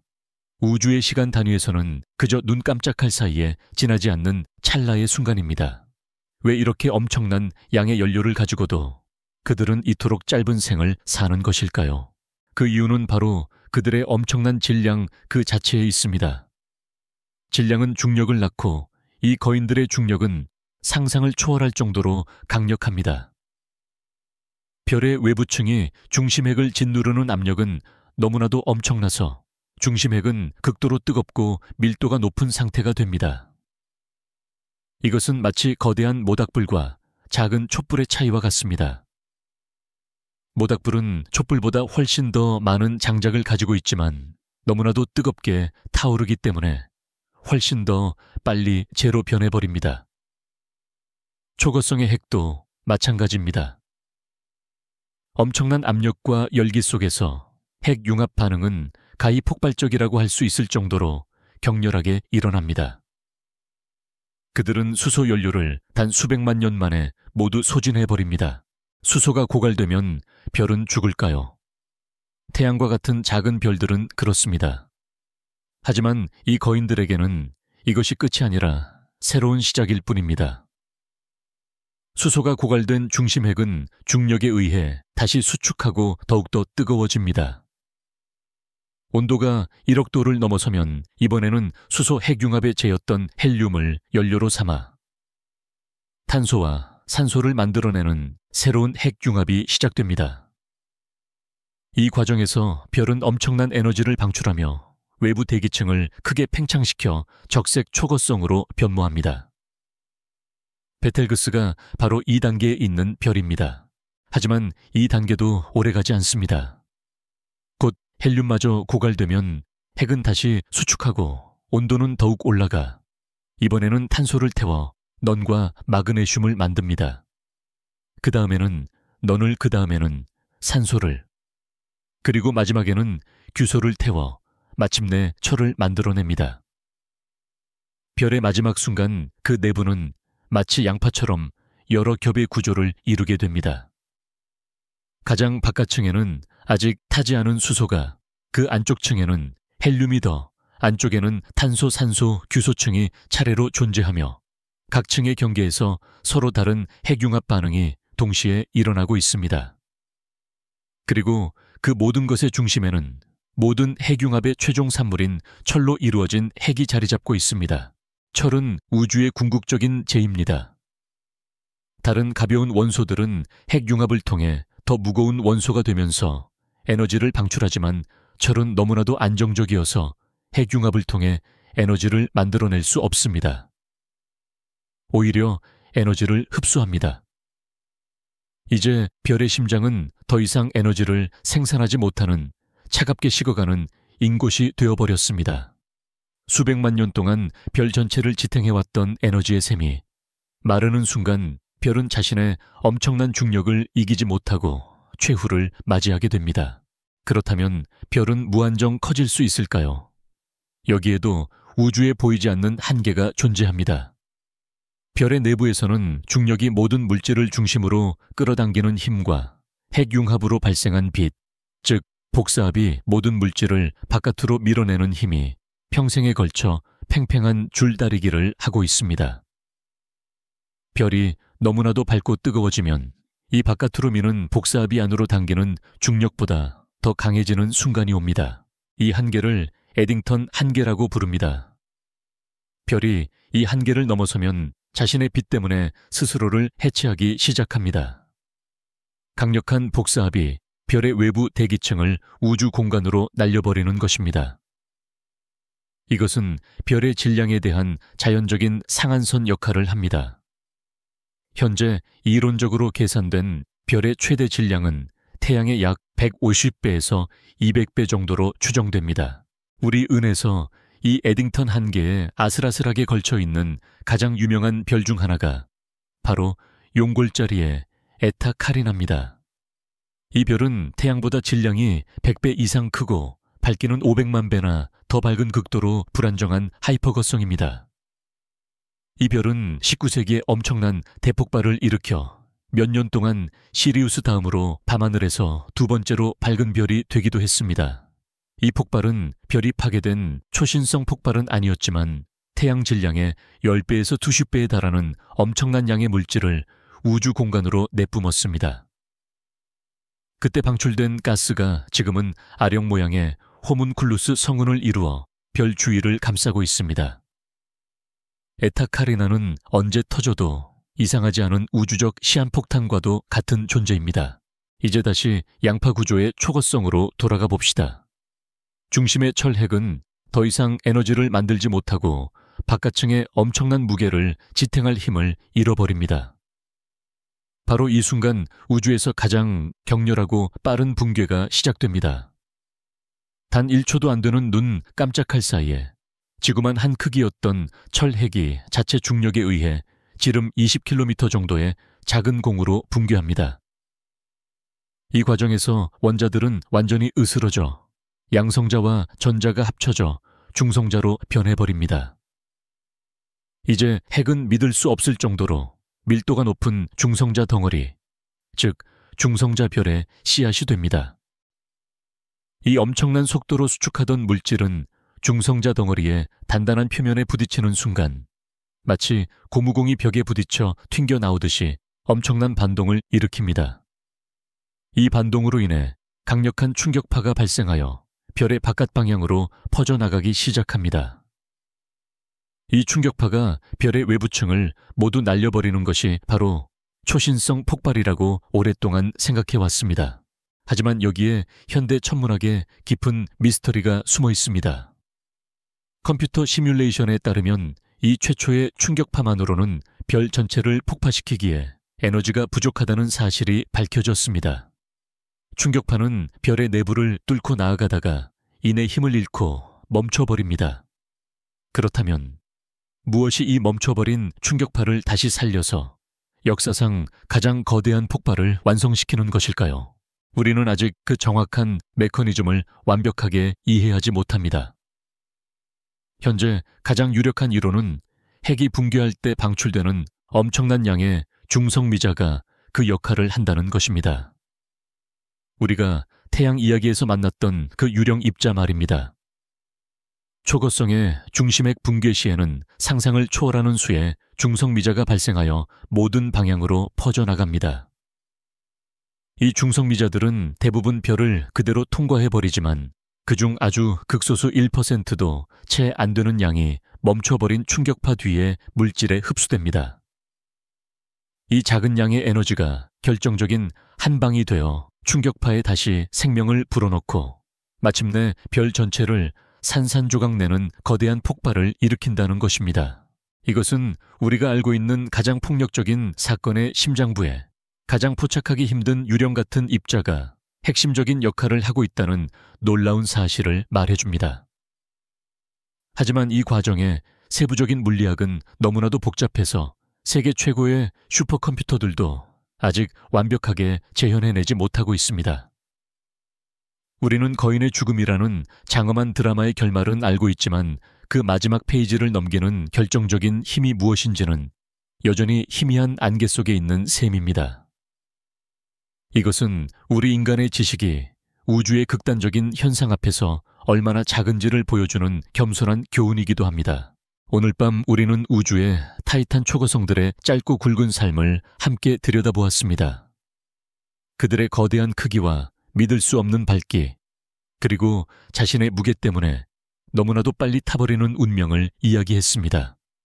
또한 별이 가질 수 있는 크기의 한계와 그들의 죽음을 둘러싼 깊은 미스터리에 대해서도 생각해 보았습니다. 이제 밤하늘의 베텔그스를 바라볼 때 그저 붉고 밝은 점으로만 보지 마세요. 그 안에는 지금 이 순간에도 여러 겹의 껍질 속에서 다양한 원소들이 만들어지고 있으며 그 심장에는 모든 활동이 멈춘 철의 핵이 시한폭탄처럼 자리 잡고 있습니다. 우리는 한 거인의 장엄하고도 비극적인 삶의 마지막 장을 실시간으로 목격하고 있는 것입니다. 그 거인의 마지막 숨결이 어떤 모습일지 우리는 다음 여정에서 함께 따라가 보기로 하겠습니다. 이제 그 고요한 긴장감 속에서 당신의 의식을 부드럽게 내려놓으시길 바랍니다. 우리가 지난밤에 마지막으로 머물렀던 곳은 한 초거성의 심장이었습니다. 수백만 년 동안 빛을 내던 용광로가 마침내 멈추고 철로 된 핵이 자체 중력을 이기지 못해 붕괴하기 시작한 바로 그 순간이었죠. 지구만 한 크기의 핵이 단 1초 만에 서울시만 한 크기로 찌그러지는 그 찰나의 순간. 이 붕괴는 너무나도 빠르고 격렬해서 핵의 중심부는 중성자 덩어리라는 우주에서 가장 단단한 벽을 만듭니다. 그리고 그 벽에 부딪혀 튕겨나온 물질들은 유령 입자 중성미자의 도움으로 다시 한번 에너지를 얻어 이제 별의 바깥을 향해 돌진하는 거대한 충격파가 됩니다. 한때 별의 심장이었던 곳에서 시작된 이 파괴의 물결은 이제 별의 양파 같던 내부를 찢어발기며 나아갑니다. 가장 먼저 철의 껍질을 지나고 규소산소, 넌탄소 헬륨, 그리고 마침내 가장 바깥의 수소층까지. 이 충격파가 지나가는 모든 것은 순식간에 수십억 도의 온도로 가열되며 엄청난 핵반응을 일으킵니다. 수백만 년에 걸쳐 차곡차곡 쌓아 올렸던 별의 모든 역사가 단 몇 초 만에 완전히 해체되는 순간입니다. 마침내 충격파가 별의 표면에 도달했을 때 우리는 우주에서 가장 눈부신 광경 중 하나를 목격하게 됩니다. 별은 자신의 몸을 산산조각 내며 폭발합니다. 이것이 바로 초신성. 새로운 별이라는 뜻의 이름과는 정반대로 한 별의 가장 장엄하고 찬란한 죽음입니다. 초신성 폭발이 내뿜는 빛은 우리의 상상을 초월합니다. 폭발 직후 이 단 하나의 별은 우리 은하 전체에 있는 수천억 개의 모든 별들을 합친 것보다도 더 밝게 빛납니다. 만약 근처 은에서 초신성이 폭발한다면 우리는 작은 망원경으로도 그 은하의 모습은 보이지 않고 오직 그 초신성의 빛만을 볼 수 있을 정도입니다. 이 엄청난 밝기는 몇 주 혹은 몇 달 동안 계속됩니다. 1954년에 황소자리에서 폭발했던 초신성은 당시 중국과 아랍의 천문 기록에 따르면 23일 동안 대낮에도 보일 정도였고 2년 가까이 밤하늘에서 맨눈으로 볼 수 있었다고 합니다. 그 폭발의 흔적이 바로 오늘날 우리가 개성운이라고 부르는 아름다운 성운입니다. 초신성은 어두운 우주 공간을 순간적으로 밝히는 거대한 등대와도 같습니다. 그 빛은 우리에게 우주의 거리와 팽창 속도를 측정하는 중요한 잣대가 되어주기도 합니다. 하지만 초신성의 진정한 의미는 그저 밝은 빛에만 있지 않습니다. 그 폭발의 불길 속에서 우리 세상과 우리 자신을 구성하는 가장 중요한 물질들이 태어나기 때문입니다. 우리는 별의 내부가 양파처럼 여러 층으로 이루어져 있으며 중심부로 갈수록 무거운 원소들이 만들어진다고 이야기했습니다. 별은 평생에 걸쳐 수소를 태워, 헬륨을 태워, 탄소를 그리고 최종적으로는 철까지 만들어내는 위대한 연금술사입니다. 당신의 몸을 이루는 탄소, 당신이 숨쉬는 공기 속의 산소, 당신의 뼈를 이루는 칼슘, 그리고 당신의 피 속을 흐르는 철분까지. 이 모든 생명의 핵심 원소들은 바로 지금은 사라지고 없는 이름 모를 거대한 별들의 심장에서 만들어진 것입니다. 하지만 철보다 더 무거운 원소들은 어떨까요? 주기율표에서 철 다음에 나오는 코발트 니켈 구리, 그리고 우리가 귀하게 여기는 은금 백금, 혹은 핵발전의 원료가 되는 우라늄 같은 원소들은 어디서 왔을까요? 별의 정상적인 핵융합 과정으로는 철보다 무거운 원소를 만들 수 없습니다. 철을 융합하는 것은 에너지를 생산하는 것이 아니라 오히려 소모하기 때문입니다. 바로 여기서 초신성 폭발이라는 극단적인 환경이 무대에 오릅니다. 초신성 폭발의 충격파가 별의 내부를 휩쓸고 지나갈 때 그곳은 상상할 수 없는 고온 고압의 상태가 됩니다. 그리고 붕괴하는 중심핵에서는 엄청난 양의 중성자가 쏟아져 나옵니다. 이 중성자들은 마치 폭풍우처럼 철을 비롯한 주변의 원자핵들을 때립니다. 이 과정을 빠른 중성자 포획 과정 혹은 R 과정이라고 부릅니다. 이 과정은 너무나도 빠르고 격렬해서 원자핵이 불안정함을 느끼고 붕괴할 틈도 없이 계속해서 중성자를 흡수하게 만듭니다. 마치 음식을 급하게 먹는 사람처럼 원자핵은 중성자를 닥치는 대로 집어삼켜 점점 더 무겁고 거대한 핵으로 부풀어 오릅니다. 그렇게 한계에 도달한 원자핵은 폭발이 끝난 후 오랜 시간에 걸쳐 서서히 방사성 붕괴를 일으키며 마침내 우리가 아는 안정적인 무거운 원소들, 즉 금이나 은, 납과 같은 물질로 변신합니다. 이것이 의미하는 바를 잠시 음미해 보세요. 당신이 끼고 있는 금반지의 금 원자들은 당신이 사용하는 숟가락의 은즈, 은 원자들은 모두 수십억 년 전 우리 태양계가 태어나기도 전에 어느 이름 모를 거대한 별이 장렬하게 폭발하는 그 순간에 태어난 것입니다. 초신성 폭발은 단순한 파괴가 아니라 우주에서 가장 귀한 보물들을 만들어내는 궁극의 대장간이었던 셈입니다. 우리는 모두 별의 먼지라는 말은 이 지점에서 더욱 깊은 의미를 갖게 됩니다. 우리는 별의 평화로운 삶이 남긴 유산일 뿐만 아니라 한 별의 가장 격렬하고 눈부신 죽음이 흩뿌린 파편이기도 한 것입니다. 초신성의 장관은 폭발의 섬광이 사라진다고 해서 끝나지 않습니다. 폭발로 발생한 빛은 거대한 공 모양으로 모든 방향으로 퍼져나갑니다. 만약 이 빛이 여행하는 길 중간에 먼지 구름이라도 있다면 아주 아름답고 기묘한 현상이 나타납니다. 바로 빛의 메아리입니다. 산 정상에서 야호라고 외치면 잠시 후 주변의 산에서 메아리가 돌아오는 것처럼 초신성의 빛도 먼지 구름에 부딪혀 반사되어 우리에게 돌아옵니다. 먼저 폭발 지점에서 우리에게 직선으로 날아온 빛을, 우리가 본 뒤 시간이 지나면 폭발 지점 옆에 있던 먼지 구름에 부딪혀 반사된 즉 더 먼 길을 돌아온 빛이 우리 눈에 도착합니다. 그 결과 우리는 폭발 지점을 중심으로 아름다운 빛의 고리가 점점 더 커지는 것처럼 보이게 됩니다. 그런데 이 빛의 고리가 퍼져나가는 속도를 측정해보면 종종 빛의 속도보다도 더 빠르게 움직이는 것처럼 보입니다. 이것은 아인슈타인의 이론을 위배하는 것일까요? 그렇지는 않습니다. 이것은 일종의 착시 현상입니다. 실제로 어떤 물질이 빛보다 빠르게 움직이는 것이 아닙니다. 어두운 방에서 당신이 손전등을 켜고 아주 먼 벽을 향해 빛을 빠르게 휘두른다고 상상해보세요. 벽에 비친 빛의 점은 아주 빠른 속도로 움직일 수 있지만 그것은 실제 광자가 움직이는 속도가 아니라 빛과 벽이 만나는 지점이 움직이는 속도일 뿐입니다. 빛의 메아리도 이와 같은 원리입니다. 이 현상 덕분에 천문학자들은 평소에는 보이지 않던 성간 먼지의 3차원적인 구조를 지도로 그려낼 수 있게 되었습니다. 죽은 별이 남긴 빛이 우주에 보이지 않는 지형을 밝혀주는 셈입니다. 초신성 폭발에 대한 우리의 상상은 보통 완벽한 구 모양으로 터져나가는 모습을 그립니다. 하지만 실제 우주는 그렇게 단순하거나 대칭적이지 않습니다.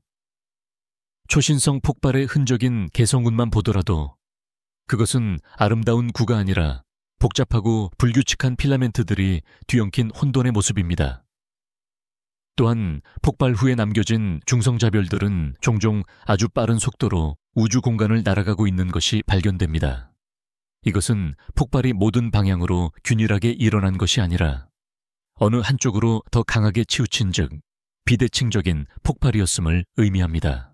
무엇이 이 비대칭성을 만드는 것일까요? 이것은 아직 완전히 해결되지 않은 미스터리입니다. 아마도 별의 핵이 붕괴하기 직전 내부에서 죽처럼 들끓는 대류 현상이 불균형을 만들었을 수도 있습니다. 혹은 폭발의 방아쇠 역할을 하는 중성미자의 흐름이 모든 방향으로 균일하지 않았을 수도 있습니다. 이것은 우리에게 흥미로운 철학적 질문을 던집니다. 어쩌면 우주의 창조적인 과정은 본질적으로 완벽하거나 대칭적이지 않고 혼돈스럽고 불완전한 것은 아닐까요? 금과 은 같은 무거운 원소들을 은하계 전체에 효과적으로 흩뿌리기 위해서는 오히려 한쪽으로 치우친 비대칭적인 폭발이 더 효율적일지도 모릅니다. 마치 흙에 씨앗을 뿌릴 때 한 곳에 가지런히 놓는 것보다 사방으로 흩뿌리는 것이 더 넓은 지역에서 싹을 틔울 수 있는 것처럼 말입니다. 우주의 아름다움과 생명의 씨앗은 어쩌면 완벽한 질서가 아니라 창조적인 혼돈과 불균형 속에서 태어나는 것인지도 모릅니다.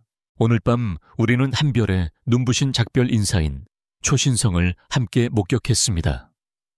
은하 전체를 압도하는 찰나의 빛, 그리고 그 불길 속에서 우주의 가장 무거운 원소들이 벼려지는 연금술의 현장을 보았습니다. 죽은 별이 남긴 빛의 메아리와 그 죽음의 방식에 담긴 혼돈의 미스터리에 대해서도 이야기했습니다. 이제 초신성의 밝은 빛은 서서히 사그라들고 그 자리에는 폭발로 흩어진 가스와 먼지로 이루어진 아름다운 성군, 초신성 잔해가 남습니다. 이 구름 속에는 이제 다음 세대의 별과 행성, 그리고 어쩌면 새로운 생명을 만드는 데 필요한 모든 재료가 풍부하게 담겨 있습니다. 한 거인의 죽음은 우주의 끝이 아니라 새로운 시작을 위한 장엄한 씨앗 뿌리기였던 것입니다. 그 위대한 순환과 재탄생의 이미지 속에서 당신의 마음이 평화로운 고요함으로 채워지기를 바랍니다. 우리가 지난밤에 목격한 초신성 폭발은 한 거대한 별의 종말이었습니다. 그 폭발이 남기는 것은 아름답게 퍼져나가는 성운과 그 중심에 남겨진 아주 작고 밀도가 높은 잔해입니다. 만약 원래 별의 질량이 충분히 컸다면 그 잔해는 중성자별조차 자신의 무게를 이기지 못하고 끝없이 붕괴하여 만들어진 존재, 바로 블랙홀이 됩니다. 빛조차 빠져나올 수 없는 궁극의 중력 우물이지요. 이러한 항성 질량 블랙홀들은 죽은 별들의 조용한 묘비처럼 은하 곳곳을 떠돌고 있습니다. 하지만 우리 은하의 심장부에는 이런 평범한 블랙홀과는 비교조차 할 수 없는 거대한 괴물이 잠들어 있습니다. 그곳으로 가기 위해 우리는 상상의 우주선을 타고 우리 태양계를 떠나 은하의 중심 방향으로 수만 광년의 여행을 떠나야 합니다. 우리가 중심으로 다가갈수록 별들 사이의 거리는 점점 더 가까워지고 밤하늘은 더 이상 검은색이 아니라 수많은 별들이 만들어내는 부드러운 황금빛 안개로 가득 차게 됩니다. 마침내 궁수자리 방향 우리 은하의 가장 깊숙한 중심부에 도달하면 우리는 아주 기묘한 광경을 목격하게 됩니다. 수십 개의 거대한 별들이 마치 성난 벌떼처럼 보이지 않는 어떤 점 주위를 믿을 수 없는 속도로 돌고 있습니다. 어떤 별은 초속 수천 킬로미터의 속도로 이 보이지 않는 점에 가까워졌다가 마치 새총처럼 튕겨져 나가기도 합니다. 그들의 궤도를 수십 년간 추적한 천문학자들은 이 보이지 않는 점의 정체를 계산해 낼 수 있었습니다. 그곳에는 태양 질량의 약 400만 배에 달하는 엄청난 질량이 아주 작은 공간 안에 집중되어 있었습니다. 이것이 바로 우리 은하의 중심에 자리한 초거대 블랙홀 궁수자리 A스타입니다. 블랙홀이라는 단어는 종종 우리에게 우주적인 진공청소기와 같은 이미지를 떠올리게 합니다. 모든 것을 무차별적으로 빨아들이는 탐욕스러운 존재 말이죠. 하지만 이것은 사실과 다릅니다. 블랙홀은 그저 중력이 아주 강한 천체일 뿐입니다. 만약 우리 태양이 갑자기 같은 질량의 블랙홀로 바뀐다 해도 지구를 포함한 행성들은 아무런 변화 없이 지금과 똑같은 궤도를 계속 돌 것입니다. 우리는 그저 태양의 빛과 열을 잃어버릴 뿐이죠. 블랙홀의 진정한 위험은 그 근처에 사건의 지평선이라고 불리는 돌아올 수 없는 경계 안으로 들어갔을 때 시작됩니다. 사건의 지평선은 블랙홀의 표면처럼 보이지만 실제로는 아무런 물질도 없는 가상의 경계입니다. 이곳의 탈출 속도가 빛의 속도와 같아지는 지점이죠. 이 경계를 넘어서면 우주에서 가장 빠른 빛조차도 블랙홀의 중력에서 벗어날 수 없게 됩니다. 그 안에서 무슨 일이 일어나는지는 아무도 알 수 없으며 그 어떤 정보도 밖으로 나올 수 없습니다. 그곳은 우리가 아는 물리 법칙이 모두 무너지는 특이점이라는 무한한 밀도의 점만이 존재할 뿐입니다. 그렇다면 빛조차 삼켜버리는 이 완벽한 어둠이 어떻게 우주에서 가장 밝은 천체들의 엔진이 될 수 있을까요? 여기에 바로 우주의 위대한 역설이 있습니다. 블랙홀 자체는 어둡지만 그 주변 환경은 우주에서 가장 밝게 빛날 수 있습니다.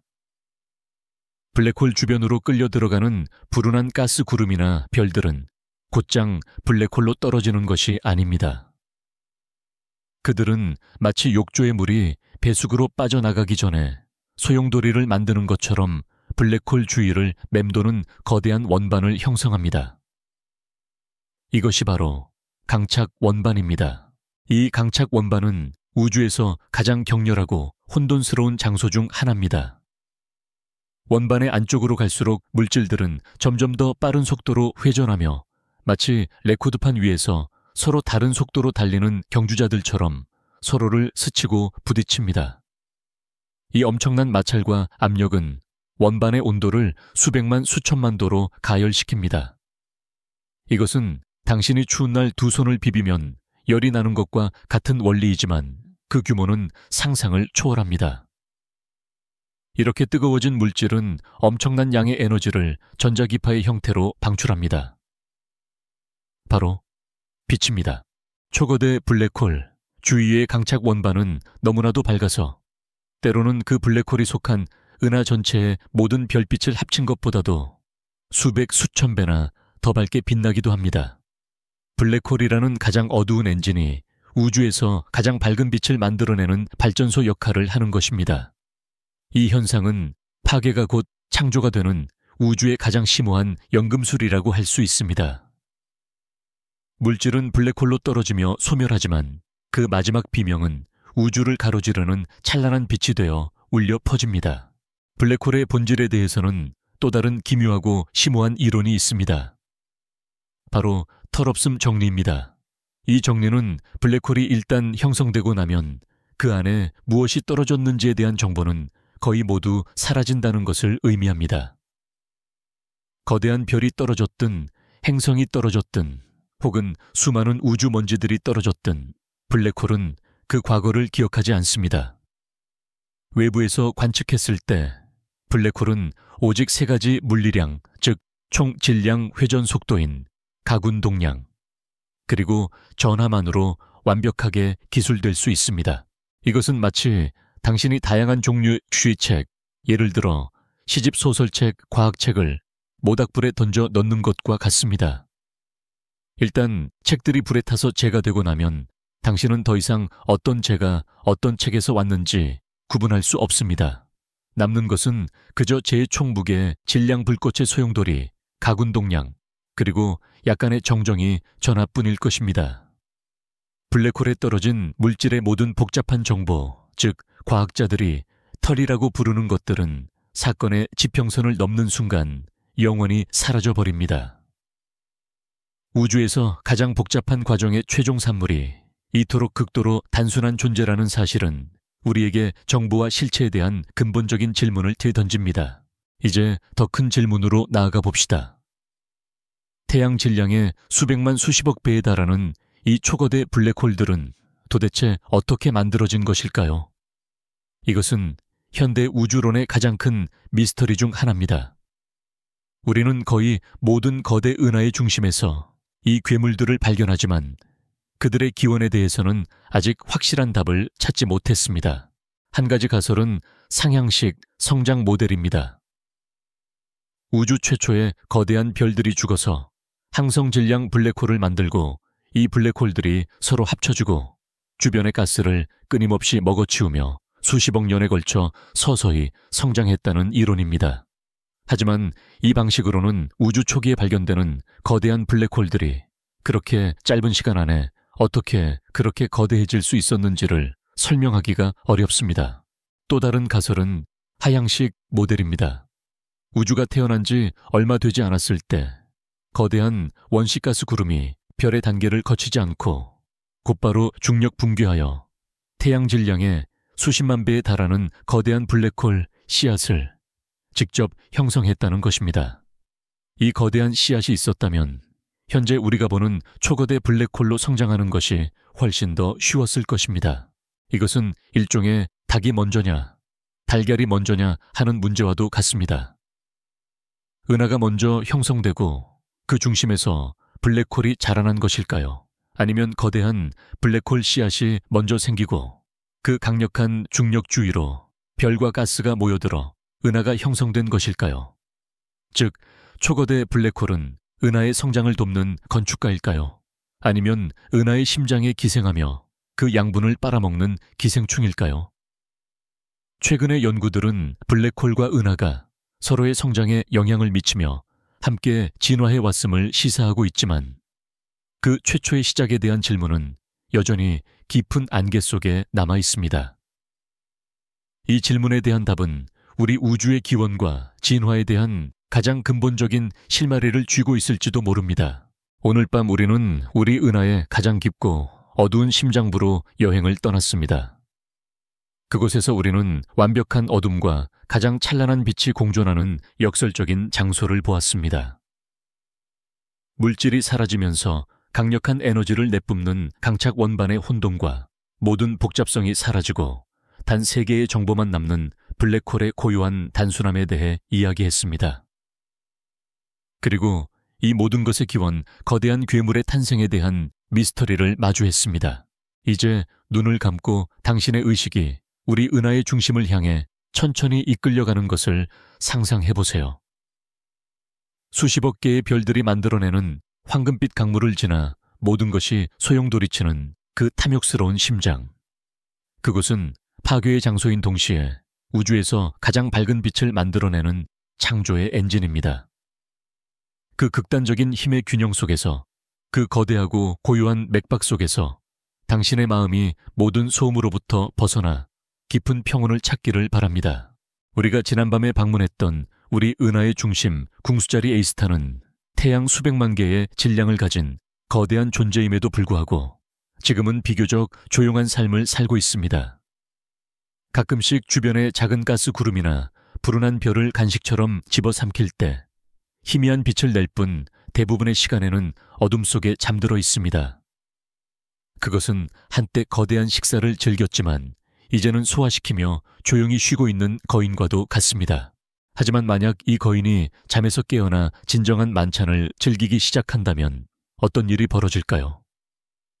만약 수천 수만 개의 별들이 한꺼번에 블랙홀의 중력에 이끌려 거대한 강물을 이루며 빨려 들어간다면 말입니다.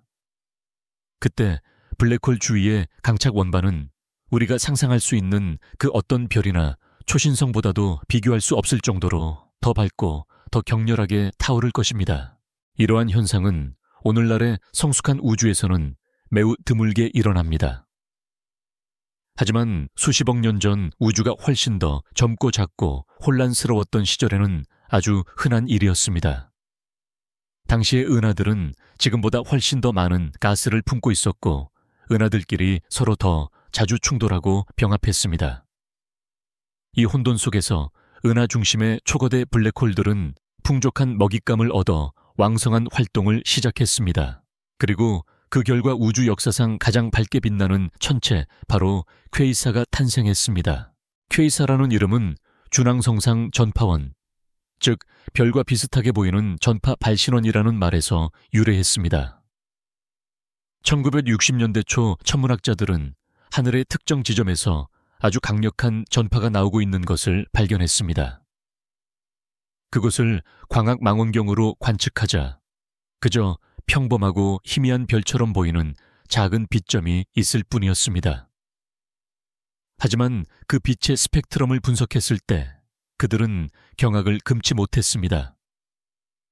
스펙트럼에 나타난 원소의 방출선들이 원래 있어야 할 위치에서 엄청나게 벗어나 파장이 긴 붉은색 쪽으로 치우쳐 있었기 때문입니다. 이것이 바로 적색편의 현상입니다. 적색편의는 우리에게 아주 중요한 두 가지 사실을 알려줍니다. 첫째, 그 천체가 우리에게서 아주 빠른 속도로 멀어지고 있다는 것입니다. 이것은 구급차의 사이렌 소리가 내게서 멀어질 때 음높이가 낮아지는 도플러 효과와 같은 원리입니다. 하지만 퀘이사의 경우 이 속도는 단순히 우주 공간을 날아가는 속도가 아닙니다. 그것은 바로 우주 공간 그 자체가 팽창함에 따라 우리와 퀘이사 사이의 거리가 멀어지는 속도입니다. 이것을 이해하기 위해 풍선의 표면에 여러 개의 점을 찍고 풍선을 불어보는 상상을 해보세요. 풍선이 커짐에 따라 모든 점들은 다른 모든 점들로부터 멀어집니다. 그리고 두 점 사이의 거리가 멀수록 그들이 서로에게서 멀어지는 속도는 더욱 빠르게 보입니다. 퀘이사의 엄청난 적색 편의는 그 퀘이사가 우리에게서 아주 멀리 떨어져 있다는 것을 의미합니다. 그리고 이것이 바로 적색 편의가 알려주는 두 번째, 그리고 더 심오한 사실입니다. 빛의 속도는 유한하기 때문에 아주 멀리 있는 천체를 본다는 것은 곧 그 천체의 아주 먼 과거의 모습을 본다는 의미입니다. 우리는 이것을 시선 시간 혹은 되돌아보기 시간이라고 부릅니다. 만약 어떤 퀘이사가 우리에게서 100억 광년 떨어져 있다면 우리가 지금 보는 그 퀘이사의 빛은 100억 년 전에 그곳을 떠나 100억 년이라는 기나긴 시간 동안 팽창하는 우주를 가로질러 마침내 우리 눈에 도착한 것입니다. 우리는 현재의 퀘이사를 보는 것이 아니라 100억 년 전 우주가 지금 나이의 3분의 1도 채 되지 않았던 아득한 옛날의 모습을 보고 있는 것입니다. 퀘이사는 우주적인 타임머신입니다. 그것은 우리에게 시간의 새벽 최초의 은하들이 형성되던 태초의 풍경을 엿볼 수 있게 해주는 유일한 창문입니다. 그리고 그 창문 너머로 보이는 광경은 실로 경이롭습니다. 수십억 광년 떨어진 곳에서 이 작은 빛점 하나가 우리 은하 전체보다 수천 배나 더 밝게 빛나고 있습니다. 이것은 인간의 이성으로는 거의 가늠하기 힘든 에너지입니다. 그 빛은 수십억 개의 태양 질량을 가진 초거대 블랙홀이 매년 수십 개의 태양에 해당하는 질량을 집어삼킬 때에만 나올 수 있는 빛입니다. 퀘이사는 젊은 우주의 탐욕과 에너지가 만들어낸 우주에서 가장 밝은 등대인 셈입니다. 때로는 우주가 우리를 위해 자연적인 망원경을 제공해 주기도 합니다. 아인슈타인의 일반 상대성 이론에 따르면 강력한 중력은 시간과 공간을 휘게 만들고 그 휘어진 공간을 따라 진행하는 빛의 경로 또한 휘게 만듭니다. 이것을 중력 렌즈 효과라고 부릅니다. 만약 아주 먼 퀘이사와 우리 사이에 거대한 은하단과 같은 질량이 큰 천체가 놓여 있다면 이 은하단의 중력은 마치 거대한 돋보기 렌즈처럼 작용하여 뒤쪽 퀘이사의 빛을 휘게 만들고 심지어는 확대하여 더 밝게 보이게 만듭니다. 이 중력 렌즈 효과는 아주 기묘하고 아름다운 이미지를 만들어냅니다. 때로는 하나의 퀘이사가 아인슈타인의 십자가라고 불리는 것처럼 중간에 있는 은하를 중심으로 4개의 점으로 나뉘어 보이기도 합니다. 이 4개의 빛은 모두 똑같은 하나의 퀘이사에서 나온 것이지만 중력 렌즈를 통과하는 경로가 조금씩 다르기 때문에 우리 눈에는 여러 개의 상으로 보이는 것입니다. 심지어 각 상에 도달하는 빛의 경로 길이가 다르기 때문에 퀘이사의 밝기가 변하면 각 상이 반짝이는 시간에도 미세한 차이가 생깁니다. 이 시간 차이를 측정함으로써 천문학자들은 우주의 팽창 속도를 알아내는 중요한 단서를 얻기도 합니다. 중력 렌즈는 우리가 맨눈으로는 볼 수 없었을 가장 멀고 어두운 퀘이사들을 볼 수 있게 해주는 우주가 베푸는 선물과도 같습니다. 퀘이사의 존재는 우리에게 또 다른 근본적인 질문을 던집니다. 이렇게 강력한 에너지를 내뿜는 퀘이사는 자신이 속한 은하, 즉 자신의 집에 어떤 영향을 미칠까요? 이것은 퀘이사 피드백 메커니즘이라고 불리는 현대 천문학의 아주 중요한 연구 분야입니다. 퀘이사의 강착 원반에서 뿜어져 나오는 엄청난 양의 빛과 방사선은 그 자체로 강력한 압력을 가집니다. 이 압력은 은에 남아있던 차가운 가스 구름들을 은하 밖으로 밀어내버립니다.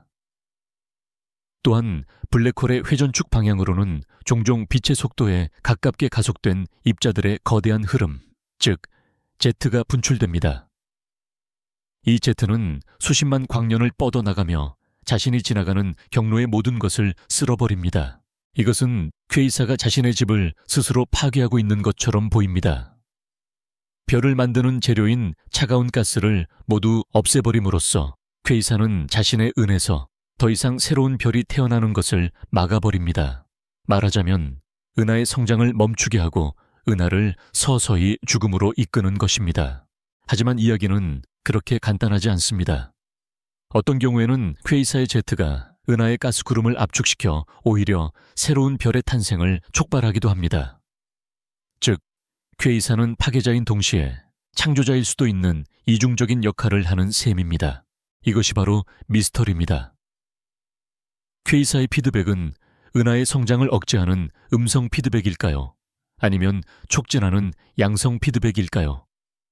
아마도 정답은 둘 다일 것입니다. 퀘이사는 은하의 성장을 조절하는 일종의 우주적 자동온도 조절 장치와 같은 역할을 하는지도 모릅니다. 은하가 너무 많은 가스를 가지고 너무 빠르게 성장하면 중심 블랙홀이 퀘이사로 깨어나 과도한 가스를 밖으로 내보내 성장을 늦춥니다. 그리고 은하가 너무 조용해지면 퀘이사가 잠잠해지고 다시 새로운 별들이 태어날 수 있게 됩니다. 이것은 은하의 진화에 대한 우리의 관점을 바꾸어 놓습니다. 어쩌면 모든 은하는 우리 은하처럼 평화롭고 안정적인 상태에 도달하기 전에 반드시 이처럼 격렬하고 폭력적인 퀘이사 단계라는 청소년기를 거쳐야 하는 것인지도 모릅니다. 이 시기에 엄청난 파괴와 혼돈은 은하가 성숙한 개체로 성장하기 위해 반드시 겪어야 하는 성장통과 같은 것일 수 있습니다. 우주의 평화와 질서는 이렇듯 가장 극단적인 폭력과 혼돈을 통해 비로소 얻어지는 것일지도 모릅니다. 오늘 밤 우리는 시간의 가장자리, 우주의 새벽으로부터 온 등대인 퀘이사를 만났습니다. 팽창하는 우주가 빛에 새겨놓은 흔적인 적색 편의를 통해 우리는 수십억 년 전의 과거를 들여다보았습니다. 그곳에서 우리는 은하 전체보다 밝게 빛나는 젊은 우주의 열정과 혼돈을 목격했습니다. 그리고 그 폭력적인 빛이 어쩌면 모든 은하가 성숙하기 위해 거쳐야 하는 필연적인 과정일지도 모른다는 깊은 질문과 마주했습니다. 이제 당신이 밤하늘에 아주 희미한 별 하나를 볼 때 어쩌면 그것이 별이 아닐 수도 있다고 상상해보세요. 어쩌면 그것은 수십억 년의 시간을 여행해온 지금은 사라지고 없는 고대 은하의 심장이 내지르는 마지막 외침일지도 모릅니다. 그 빛 속에는 우리가 알지 못하는 태초의 이야기가 담겨 있습니다. 그 아득하고 고요한 이야기 속에서 당신의 마음이 시간의 흐름을 잊고 깊은 잠에 빠져들기를 바랍니다. 우리가 지난밤에 보았던 퀘이사는 젊은 우주의 심장이 수백만 년 동안 내뿜는 길고 깊은 숨결과도 같았습니다. 그것은 우주에서 가장 밝게 빛나는 지속적인 천체였죠. 하지만 우주의 어둠 속에는 이 거대한 등대조차 한낱 촛불처럼 보이게 만드는 그보다 훨씬 더 격렬하고 눈부신 섬광이 존재합니다. 그것은 마치 고요한 밤바다에 내리치는 거대한 번개와도 같습니다. 단 몇 초, 길어야 몇 분 동안 나타났다가 마치 아무 일도 없었다는 듯이 완벽한 어둠 속으로 사라져버립니다. 이것이 바로 감마선 폭발입니다. 감마선은 우리 눈에 보이는 가시광선보다 수백만 배나 더 강력한 전자기파 스펙트럼의 가장 꼭대기에 위치한 가장 에너지가 높은 빛입니다. 이토록 강력한 빛이 하늘의 한 지점에서 갑자기 폭발적으로 쏟아져 나오는 현상이 바로 감마선 폭발입니다. 그 존재는 아주 오랫동안 비밀에 쌓여 있었습니다. 1960년대 냉전시대 미국은 구소련의 비밀 핵실험을 감시하기 위해 감마선을 탐지하는 군사위성을 쏘아 올렸습니다. 그런데 이 위성들은 지구에서 오는 핵폭발 신호가 아니라 우주 깊은 곳의 정체불명의 장소에서 무작위적으로 터져나오는 강력한 감마선 신호를 계속해서 포착했습니다. 수십 년 동안 과학자들은 이 현상의 정체를 전혀 알지 못했습니다. 그저 우주가 우리에게 보내는 이해할 수 없는 분노의 외침처럼 보였습니다. 감마선 폭발이 얼마나 강력하냐면 만약 우리가 맨눈으로 감마선을 볼 수 있다면 이 폭발이 일어나는 몇 초 동안은 밤하늘의 다른 모든 천체들을 합친 것보다도 더 밝게 보일 것입니다. 심지어 수십억 광년 떨어진 곳에서 일어난 폭발이라 할지라도 말입니다. 단 몇 초 동안 방출하는 에너지는 우리 태양이 100억 년의 평생에 걸쳐 방출할 에너지의 총량과 맞먹습니다. 이것은 우리가 아는 한 우주에서 일어나는 가장 강력한 폭발 현상입니다. 그런데 이 엄청난 에너지는 모든 방향으로 공평하게 퍼져나가는 것이 아닙니다. 여기에 감마선 폭발의 가장 큰 비밀이 숨어 있습니다. 감마선 폭발의 에너지는 극도로 좁은 두 개의 제트 안에 집중되어 마치 등대의 불빛처럼 우주 공간을 꿰뚫고 나아갑니다. 이것을 빔 효과 혹은 제트 분출 효과라고 부릅니다. 우리는 수많은 감마선 폭발 중에서 아주 운 좋게도 그 제트의 방향이 정확히 지구를 향하고 있는 경우에만 그 폭발을 관측할 수 있습니다. 이것은 마치 누군가가 아주 강력한 목소리로 외치고 있지만 우리는 그 사람이 정확히 우리 귀에 대고 속삭일 때에만 그 소리를 들을 수 있는 것과 같습니다. 그래서 이 현상은 우주에서 가장 큰 속삭임이라는 시적인 이름으로 불리기도 합니다. 이는 우리가 관측하는 감마선 폭발이 실제 우주에서 일어나고 있는 전체 폭발의 아주 작은 일부에 불과하다는 것을 의미합니다. 우리가 보지 못하는 곳에서 수백 수천 배나 더 많은 우주적 구함이 지금 이 순간에도 조용히 어둠을 가르고 있는 것입니다. 그렇다면 이 우주적인 제트를 뿜어내는 괴물의 정체는 무엇일까요? 수십 년간의 연구 끝에 과학자들은 감마선 폭발이 크게 두 종류로 나뉘며 그 원인 또한 다르다는 것을 밝혀냈습니다. 첫 번째는 2초 이상 지속되는 장주기 감마선 폭발입니다. 이 폭발은 우리가 이전에 만났던 초거성의 죽음, 즉 초신성 폭발과 관련이 있습니다. 하지만 모든 초신성이 감마선 폭발을 일으키는 것은 아닙니다. 오직 아주 특별한 조건을 만족하는 별만이 이 영광스러운 혹은 끔찍한 최후를 맞이할 수 있습니다. 그 조건이란 첫째로 태양보다 질량이 수십 배 이상 아주 무거워야 하고 둘째로 자신의 외부 대기층을 거의 다 날려버린 상태여야 하며 셋째로 아주 빠르게 회전하고 있어야 합니다. 이런 별의 중심핵이 붕괴하여 중성자별이 아닌 곧바로 블랙홀을 형성할 때 역사는 새로 쓰여집니다. 새로 태어난 블랙홀은 별의 남은 물질들을 집어삼키며 자신의 주변에 거대한 강착 원반을 만듭니다. 그런데 이 모든 과정이 아직 붕괴하고 있는 별의 내부에서 일어납니다. 빠르게 회전하는 블랙홀과 그 주변의 강착 원반은 강력한 자기장을 휘가마 블랙홀의 회전축 방향으로 빛의 속도에 가까운 두 개의 제트를 발사합니다. 이 제트는 아직 붕괴하고 있는 별의 몸체를 마치 드릴이 암석을 뚫고 나아가듯이 뚫고 나옵니다. 이 과정에서 발생하는 엄청난 마찰과 충격파가 바로 감마선을 만들어내는 것입니다. 제트가 마침내 별의 표면을 뚫고 우주 공간으로 터져 나오는 순간 우리는 감마선 폭발을 목격하게 됩니다. 이것은 일반적인 초신성을 넘어선 극초신성 혹은 붕괴성이라고 불리는 가장 희귀하고 강력한 별의 죽음입니다. 두 번째 종류는 2초 미만으로 아주 짧게 지속되는 단주기 감마선 폭발입니다. 이 짧고 강렬한 섬광의 원인은 오랫동안 미스터리였지만 최근 중력파 천문학의 발전 덕분에 그 비밀이 마침내 풀렸습니다. 그 범인은 바로 우주에서 가장 밀도가 높은 두 개의 천체, 즉 중성자별들의 충돌입니다. 상상해보세요. 아주 먼 옛날 한 쌍의 거대한 별이 서로를 공전하다가 각각 초신성 폭발을 일으켜 2개의 중성자별을 남겼습니다. 이 2개의 중성자별, 즉 도심한 한 크기에 태양의 질량이 압축된 2개의 천체는 수억 년 동안 서로의 주위를 돌며 죽음의 왈츠를 춥니다. 그들은 돌면서 미세한 시공간의 물결, 즉 중력파를 방출하며 서서히 에너지를 잃고 서로에게 점점 더 가까워집니다. 마지막 몇 분 그들의 궤도는 광란에 가까울 정도로 빨라집니다. 그리고 마침내 2 중성자별은 서로 충돌합니다. 이 순간의 에너지는 상상을 초월합니다. 중성자별의 단단한 껍질은 찢겨나가고 그 안에 중성자 물질들이 우주 공간으로 흩뿌려집니다. 이 충돌로 인해 잠시 동안 아주 무거운 중성자별이 만들어졌다가 이내 자신의 무게를 이기지 못하고 블랙홀로 붕괴합니다.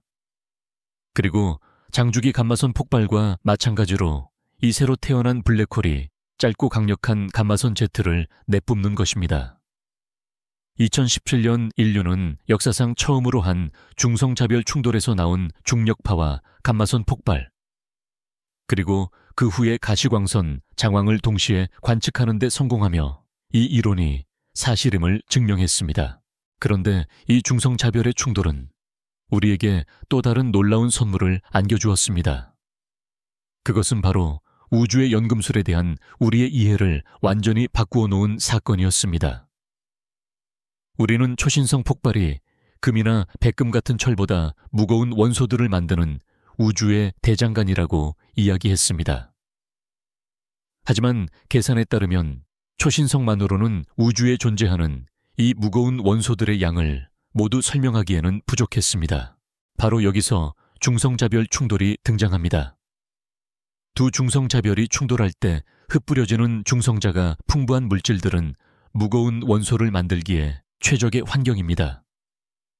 이곳은 초신성보다 훨씬 더 효율적인, 말하자면 귀금속 공장인 셈입니다. 2017년에 관측된 중성자별 충돌, 즉 킬로노바의 장왕 스펙트럼에서는 금백금 우라늄과 같은 수많은 무거운 원소들이 막 생성된 흔적이 뚜렷하게 발견되었습니다. 이 단 한 번의 충돌에서 지구 질량의 수백 배에 달하는 금과 백금이 만들어져 우주로 퍼져나갔을 것으로 추정됩니다. 이것은 현대 천문학의 가장 뜨거운 논쟁거리 중 하나를 낳았습니다. 그렇다면 우리 우주의 금은 대부분 어디에서 온 것일까요? 오랜 시간에 걸쳐 꾸준히 일어나는 초신성 폭발에서 온 것일까요? 아니면 훨씬 더 드물게 일어나지만 한 번에 엄청난 양을 만들어내는 중성자별 충돌에서 온 것일까요? 우리는 아직 그 답을 모릅니다. 어쩌면 둘 다 중요한 역할을 할지도 모릅니다. 이것은 우리에게 우주의 창조 방식에 대한 철학적인 질문을 던집니다. 왜 우주는 생명과 문명을 만드는 데 필요한 복잡한 재료들을 만들기 위해 단 하나의 길이 아닌 여러 개의 길을 마련해 두었을까요? 이것은 우주가 실패에 대비한 백업 계획을 가지고 있음을 의미하는 것일까요? 우주는 우리가 생각하는 것보다 훨씬 더 강건하고 어떻게 해서든 복잡성과 아름다움을 피워내려는 의지를 가진 존재처럼 보입니다. 오늘 밤 우리는 우주에서 가장 강력한 폭발이자 가장 은밀한 속삭임인 감마선 폭발의 세계를 탐험했습니다. 거대한 별의 심장에서 태어난 블랙홀이 자신의 어머니를 뚫고 나오는 장주기, 폭발과 2개의 죽은 별이 충돌하여 새로운 생명의 원소를 흩뿌리는 단주기 폭발을 보았습니다. 그리고 이 모든 폭력이 사실은 우주에서 가장 귀한 보물들을 만드는 창조의 과정임을 깨달았습니다. 감마선 폭발의 섬광은 순식간에 사라지지만 그 자리에는 장왕이라 불리는 희미한 불씨가 남습니다. 이 장왕은 수시간 수일에 걸쳐 서서히 식어가며 우리에게 폭발이 일어난 장소와 그 주변 환경에 대한 귀중한 정보를 알려줍니다.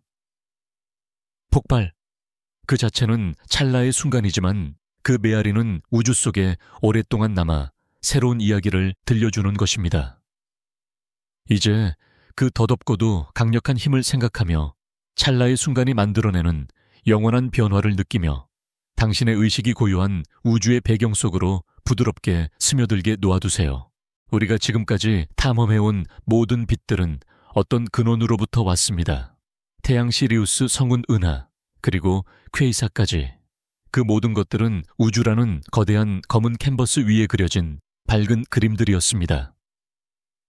하지만 이제 우리가 만나볼 빛은 캔버스 위의 그림이 아니라 캔버스 그 자체에서부터 스며 나오는 빛입니다. 그것은 우주에서 가장 큰 속삭임이었던 감마선 폭발과는 정반대로 우주에서 가장 고유하고 영원한 메아리입니다. 이 이야기의 시작은 그 65년 2명의 미국인 전파 천문학자로부터 시작됩니다. 그들은 우주에서 오는 희미한 전파 신호를 포착하기 위해 아주 민감한 안테나를 만들었습니다. 그런데 안테나를 하늘의 어느 방향으로 향하게 하든 그들은 원인을 알 수 없는 아주 희미한 잡음에 계속해서 시달렸습니다. 그들은 안테나에 문제가 있다고 생각했습니다. 안테나에 쌓인 비둘기 배설물까지 청소하며 잡음의 원인을 찾으려 애썼지만 이 신비로운 잡음은 결코 사라지지 않았습니다. 밤이든 낮이든 여름이든 겨울이든 하늘의 모든 방향에서 똑같은 세기로 끊임없이 흘러나오고 있었습니다. 결국 그들은 자신들이 발견한 것이 안테나의 결함이나 지구의 잡음이 아니라 우주 그 자체에서부터 오는 아주 오래된 빛의 잔광임을 깨닫게 됩니다. 이것이 바로 우주 마이크로파 배경, 즉 빅뱅의 메아리입니다. 우리가 텔레비전의 빈 채널에서 보던 치직거리는 노이즈의 약 1%는 바로 이 태초의 빛이 우리에게 보내는 신호입니다. 이 빛은 우리 눈에 보이는 가시광선이 아니라 그보다 파장이 훨씬 긴 마이크로파입니다. 그 온도는 영하 270도, 즉 절대 영도보다 불과 2.7도 높은 극도로 차가운 빛입니다. 하지만 이 빛이 태어났을 때 그것은 결코 차갑지 않았습니다. 오히려 상상할 수 없을 정도로 뜨거웠습니다. 그 기원을 이해하기 위해 우리는 시간을 거슬러 올라가 우주가 태어난 지 불과 38만 년밖에 되지 않았던 시절로 돌아가야 합니다. 빅뱅 직후의 초기 우주는 지금과는 완전히 다른 세상이었습니다. 그것은 텅 빈 어둠의 공간이 아니라 모든 물질과 에너지가 아주 작은 공간 안에 뒤섞여 있는 눈부시게 밝고 뜨거운 플라스마 상태의 안개와도 같았습니다. 이 우주적인 안개는 양성자 전자, 그리고 빛의 입자인 광자로 가득 차 있었습니다. 이때의 온도는 너무나도 높아서 전자들은 원자에게 붙잡히지 못하고 자유롭게 이리저리 날아다녔습니다. 이 자유로운 전자들이 바로 문제입니다. 광자들은 이 전자들과 끊임없이 부딪히고 산란하며 결코 멀리 나아가지 못했습니다. 이것은 마치 아주 짙은 안개 속에서 손전등을 켜는 것과 같습니다. 빛은 멀리 뻗어 나가지 못하고 바로 앞에 안개 입자들에 부딪혀 사방으로 흩어져 버릴 뿐입니다. 초기 우주는 이처럼 빛이 갇혀있는 완벽하게 불투명한 세상이었습니다. 하지만 우주는 쉬지 않고 팽창하고 있었고 팽창함에 따라 서서히 식어갔습니다. 그리고 우주의 나이가 38만 살이 되었을 때 온도가 약 3000도까지 떨어지자 마침내 극적인 변화가 일어납니다. 전자들은 더 이상 원자에게 인력을 뿌리치고 도망갈 에너지를 잃어버리고 양성자와 결합하여 안정적인 중성수소 원자를 형성하기 시작합니다. 이 사건을 재결합이라고 부릅니다. 자유롭게 날아다니던 전자들이 모두 원자에게 붙잡히자 광자들을 가로막던 장애물이 마법처럼 사라져 버렸습니다. 짙은 안개가 순식간에 걷히고 세상이 투명해진 것입니다. 그 순간 우주를 가득 채우고 있던 모든 광자들은 마침내 자유를 얻어 모든 방향으로 직진하기 시작했습니다. 그리고 그 빛은 그 후 138억 년이라는 기나긴 시간 동안 텅 빈 우주 공간을 여행하여 마침내 21세기의 지구에 살고 있는 우리의 망원경에 도달한 것입니다. 우리가 오늘날 관측하는 우주 마이크로파 배경은 바로 이 최초의 빛 우주가 투명해지던 그 위대한 순간의 사진입니다. 이 빛은 138억 년 동안 여행하면서 우주 팽창으로 인해 그 파장이 엄청나게 길어졌습니다. 3000도의 뜨거운 빛이었던 그것은 이제 3켈빈의 차가운 마이크로파가 되어 우리에게 우주의 가장 오래된 기억을 들려주고 있습니다. 과학자들이 이 우주 마이크로파 배경을 아주 정밀하게 촬영했을 때 그들은 이 빛이 거의 완벽하게 균일하다는 것을 발견했습니다. 하지만 그 속에는 10만 분의 1 수준의 아주 미세한 온도 차이, 즉 비등방성이 존재했습니다. 우주 마이크로파 배경 지도의 푸른 점과 붉은 점들이 바로 이 미세한 차이를 나타냅니다. 처음에는 이 미세한 얼룩들이 그저 무작위적인 노이즈라고 생각했습니다. 하지만 연구가 깊어지면서 이 얼룩들이야말로 우주의 가장 깊은 비밀을 담고 있는 화석이라는 사실이 밝혀졌습니다. 이 얼룩들은 재결합이 일어나기 전 초기 우주의 플라스마 안개를 가로지르던 소리의 흔적입니다. 바로 바리온 음향 진동입니다. 초기 우주에서는 암흑 물질의 중력이 물질을 끌어당기려는 힘과 광자의 복사합의 물질을 밀어내려는 힘이 팽팽하게 맞서고 있었습니다. 이 두 힘의 줄다리기는 플라스마 속에 거대한 파동, 즉 음파를 만들어냈습니다. 이것은 마치 거대한 북의 표면이 진동하는 것과 같았습니다. 우주가 탄생의 순간에 냈던 최초의 울음소리인 셈입니다. 재결합이 일어나 우주가 투명해지는 순간 이 소리의 연주는 멈추었고 그 마지막 진동의 패턴이 빛 속에 그대로 얼어붙어 우리에게까지 전달된 것입니다.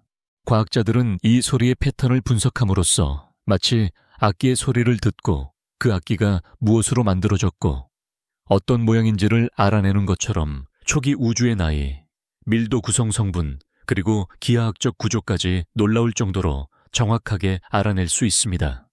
우리는 태초의 아침이 남긴 메아리를 보고 있을 뿐만 아니라 그 소리를 듣고 있는 것입니다. 하지만 이 완벽에 가까운 균일성은 과학자들에게 또 다른 그리고 훨씬 더 심오한 미스터리를 안겨주었습니다. 바로 지평선 문제입니다.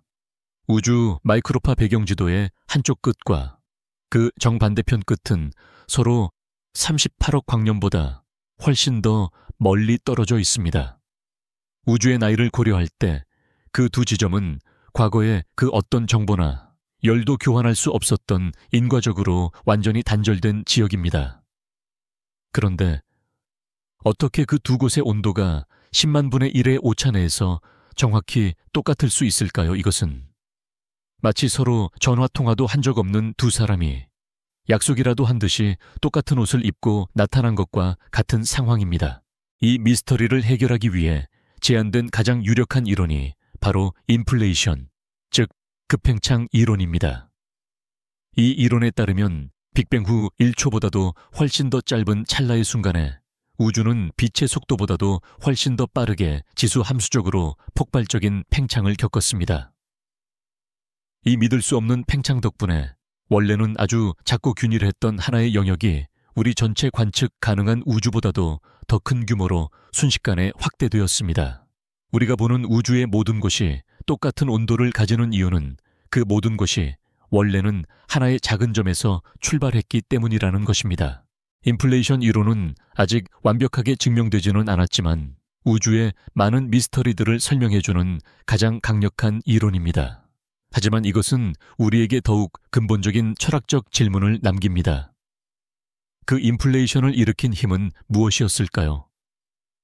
인플레이션 이전에는 무엇이 있었을까요? 어쩌면 우리의 우주는 우리가 알지 못하는 더 거대한 시공간 속에서 일어난 수많은 인플레이션 거품, 우주들 중 하나에 불과한 것은 아닐까요? 우리의 장엄한 우주 전체가 사실은 태초에 무브에서 일어난 아주 작은 양자적 요동 하나가 폭발적으로 부풀어 오른 결과물일지도 모른다는 상상은 우리의 존재와 기원에 대한 감각을 완전히 뒤흔들어 놓습니다. 오늘 밤 우리의 길고 긴 여정은 마침내 그 끝에 다다랐습니다. 우리는 우리에게 가장 가까운 빛인 태양에서 시작하여 밤하늘의 보석 시리우스를 지나 별들의 요람인 성운과 우리 은하라는 거대한 강을 건넜습니다. 우리는 짧고 굵은 생을 사는 초거성들과 그들의 죽음이 만들어낸 초신성의 연금술을 목격했습니다. 그리고 은하의 탐욕스러운 심장인 블랙홀과 시간의 새벽으로부터 온 등대인 퀘이사 우주에서 가장 큰 속삭임인 감마선 폭발까지. 마침내 우리는 이 모든 것의 시작, 태초의 아침이 남긴 가장 오래고 가장 희미하며 가장 고요한 메아리인 우주 마이크로파 배경에 도달했습니다. 이 빛은 더 이상 갈 곳이 없는 마지막 빛입니다. 이것은 우주 전체의 빛이며 우리 모두의 시작에 대한 이야기입니다. 이 빛은 우리에게 말해줍니다. 우리는 결코 혼자가 아니며 우리는 모두 138억 년 전 하나의 작은 점에서 함께 시작된 거대한 우주적 가족의 일원이라고 말입니다. 식어가는 시간, 윈다운. 자, 이제 우리의 길었던 여정이 부드럽게 막을 내립니다. 우리는 우주의 가장 밝은 불꽃들을 찾아 아주 먼 길을 함께 걸어왔습니다. 우리에게 생명을 주는 태양의 따스한 숨결에서 시작하여 밤하늘을 지키는 시리우스의 차가운 반짝임으로 우리는 별들이 태어나는 성운의 부드러운 요람에 머물렀고 수천억 별들이 흐르는 우리 은하의 강물에 몸을 맡겼습니다. 짧고 찬란하게 타올랐던 거인들의 삶과 그들의 죽음이 흩뿌린 금빛 씨앗들을 보았습니다. 모든 것을 삼키는 블랙홀의 완벽한 어둠이 역설적이게도 우주에서 가장 밝은 빛을 만들어내는 것을 목격했습니다. 수십억 년의 시간을 거슬러 올라가 젊은 우주의 심장이 내지르는 고대의 외침에 귀 기울였고 우주에서 가장 강력한 폭발이 남기는 찰나의 속삭임을 들었습니다. 그리고 마침내 우리는 이 모든 것의 시작, 태초의 아침이 남긴 고요하고 영원한 메아리 속에서 우리의 여정을 마칩니다. 이제 천천히 당신의 의식을 먼 우주에서 지금 당신이 있는 이곳으로 가져오세요. 당신의 숨결을 느껴보세요. 부드럽게 들어왔다가 편안하게 나가는 당신의 호흡. 당신의 몸을 감싸고 있는 공기의 감촉과 당신의 무게를 받쳐주는 침대의 포근함을 느껴보세요. 우주의 모든 경이로움은 결국 지금 이 순간 평화롭게 숨쉬고 있는 당신의 존재 안에서 완성됩니다. 마지막으로 한 번 더 여쭤보고 싶네요. 지금 당신이 머무는 곳은 어디인가요? 그곳의 시간은 지금 이 순간 어떻게 흐르고 있나요?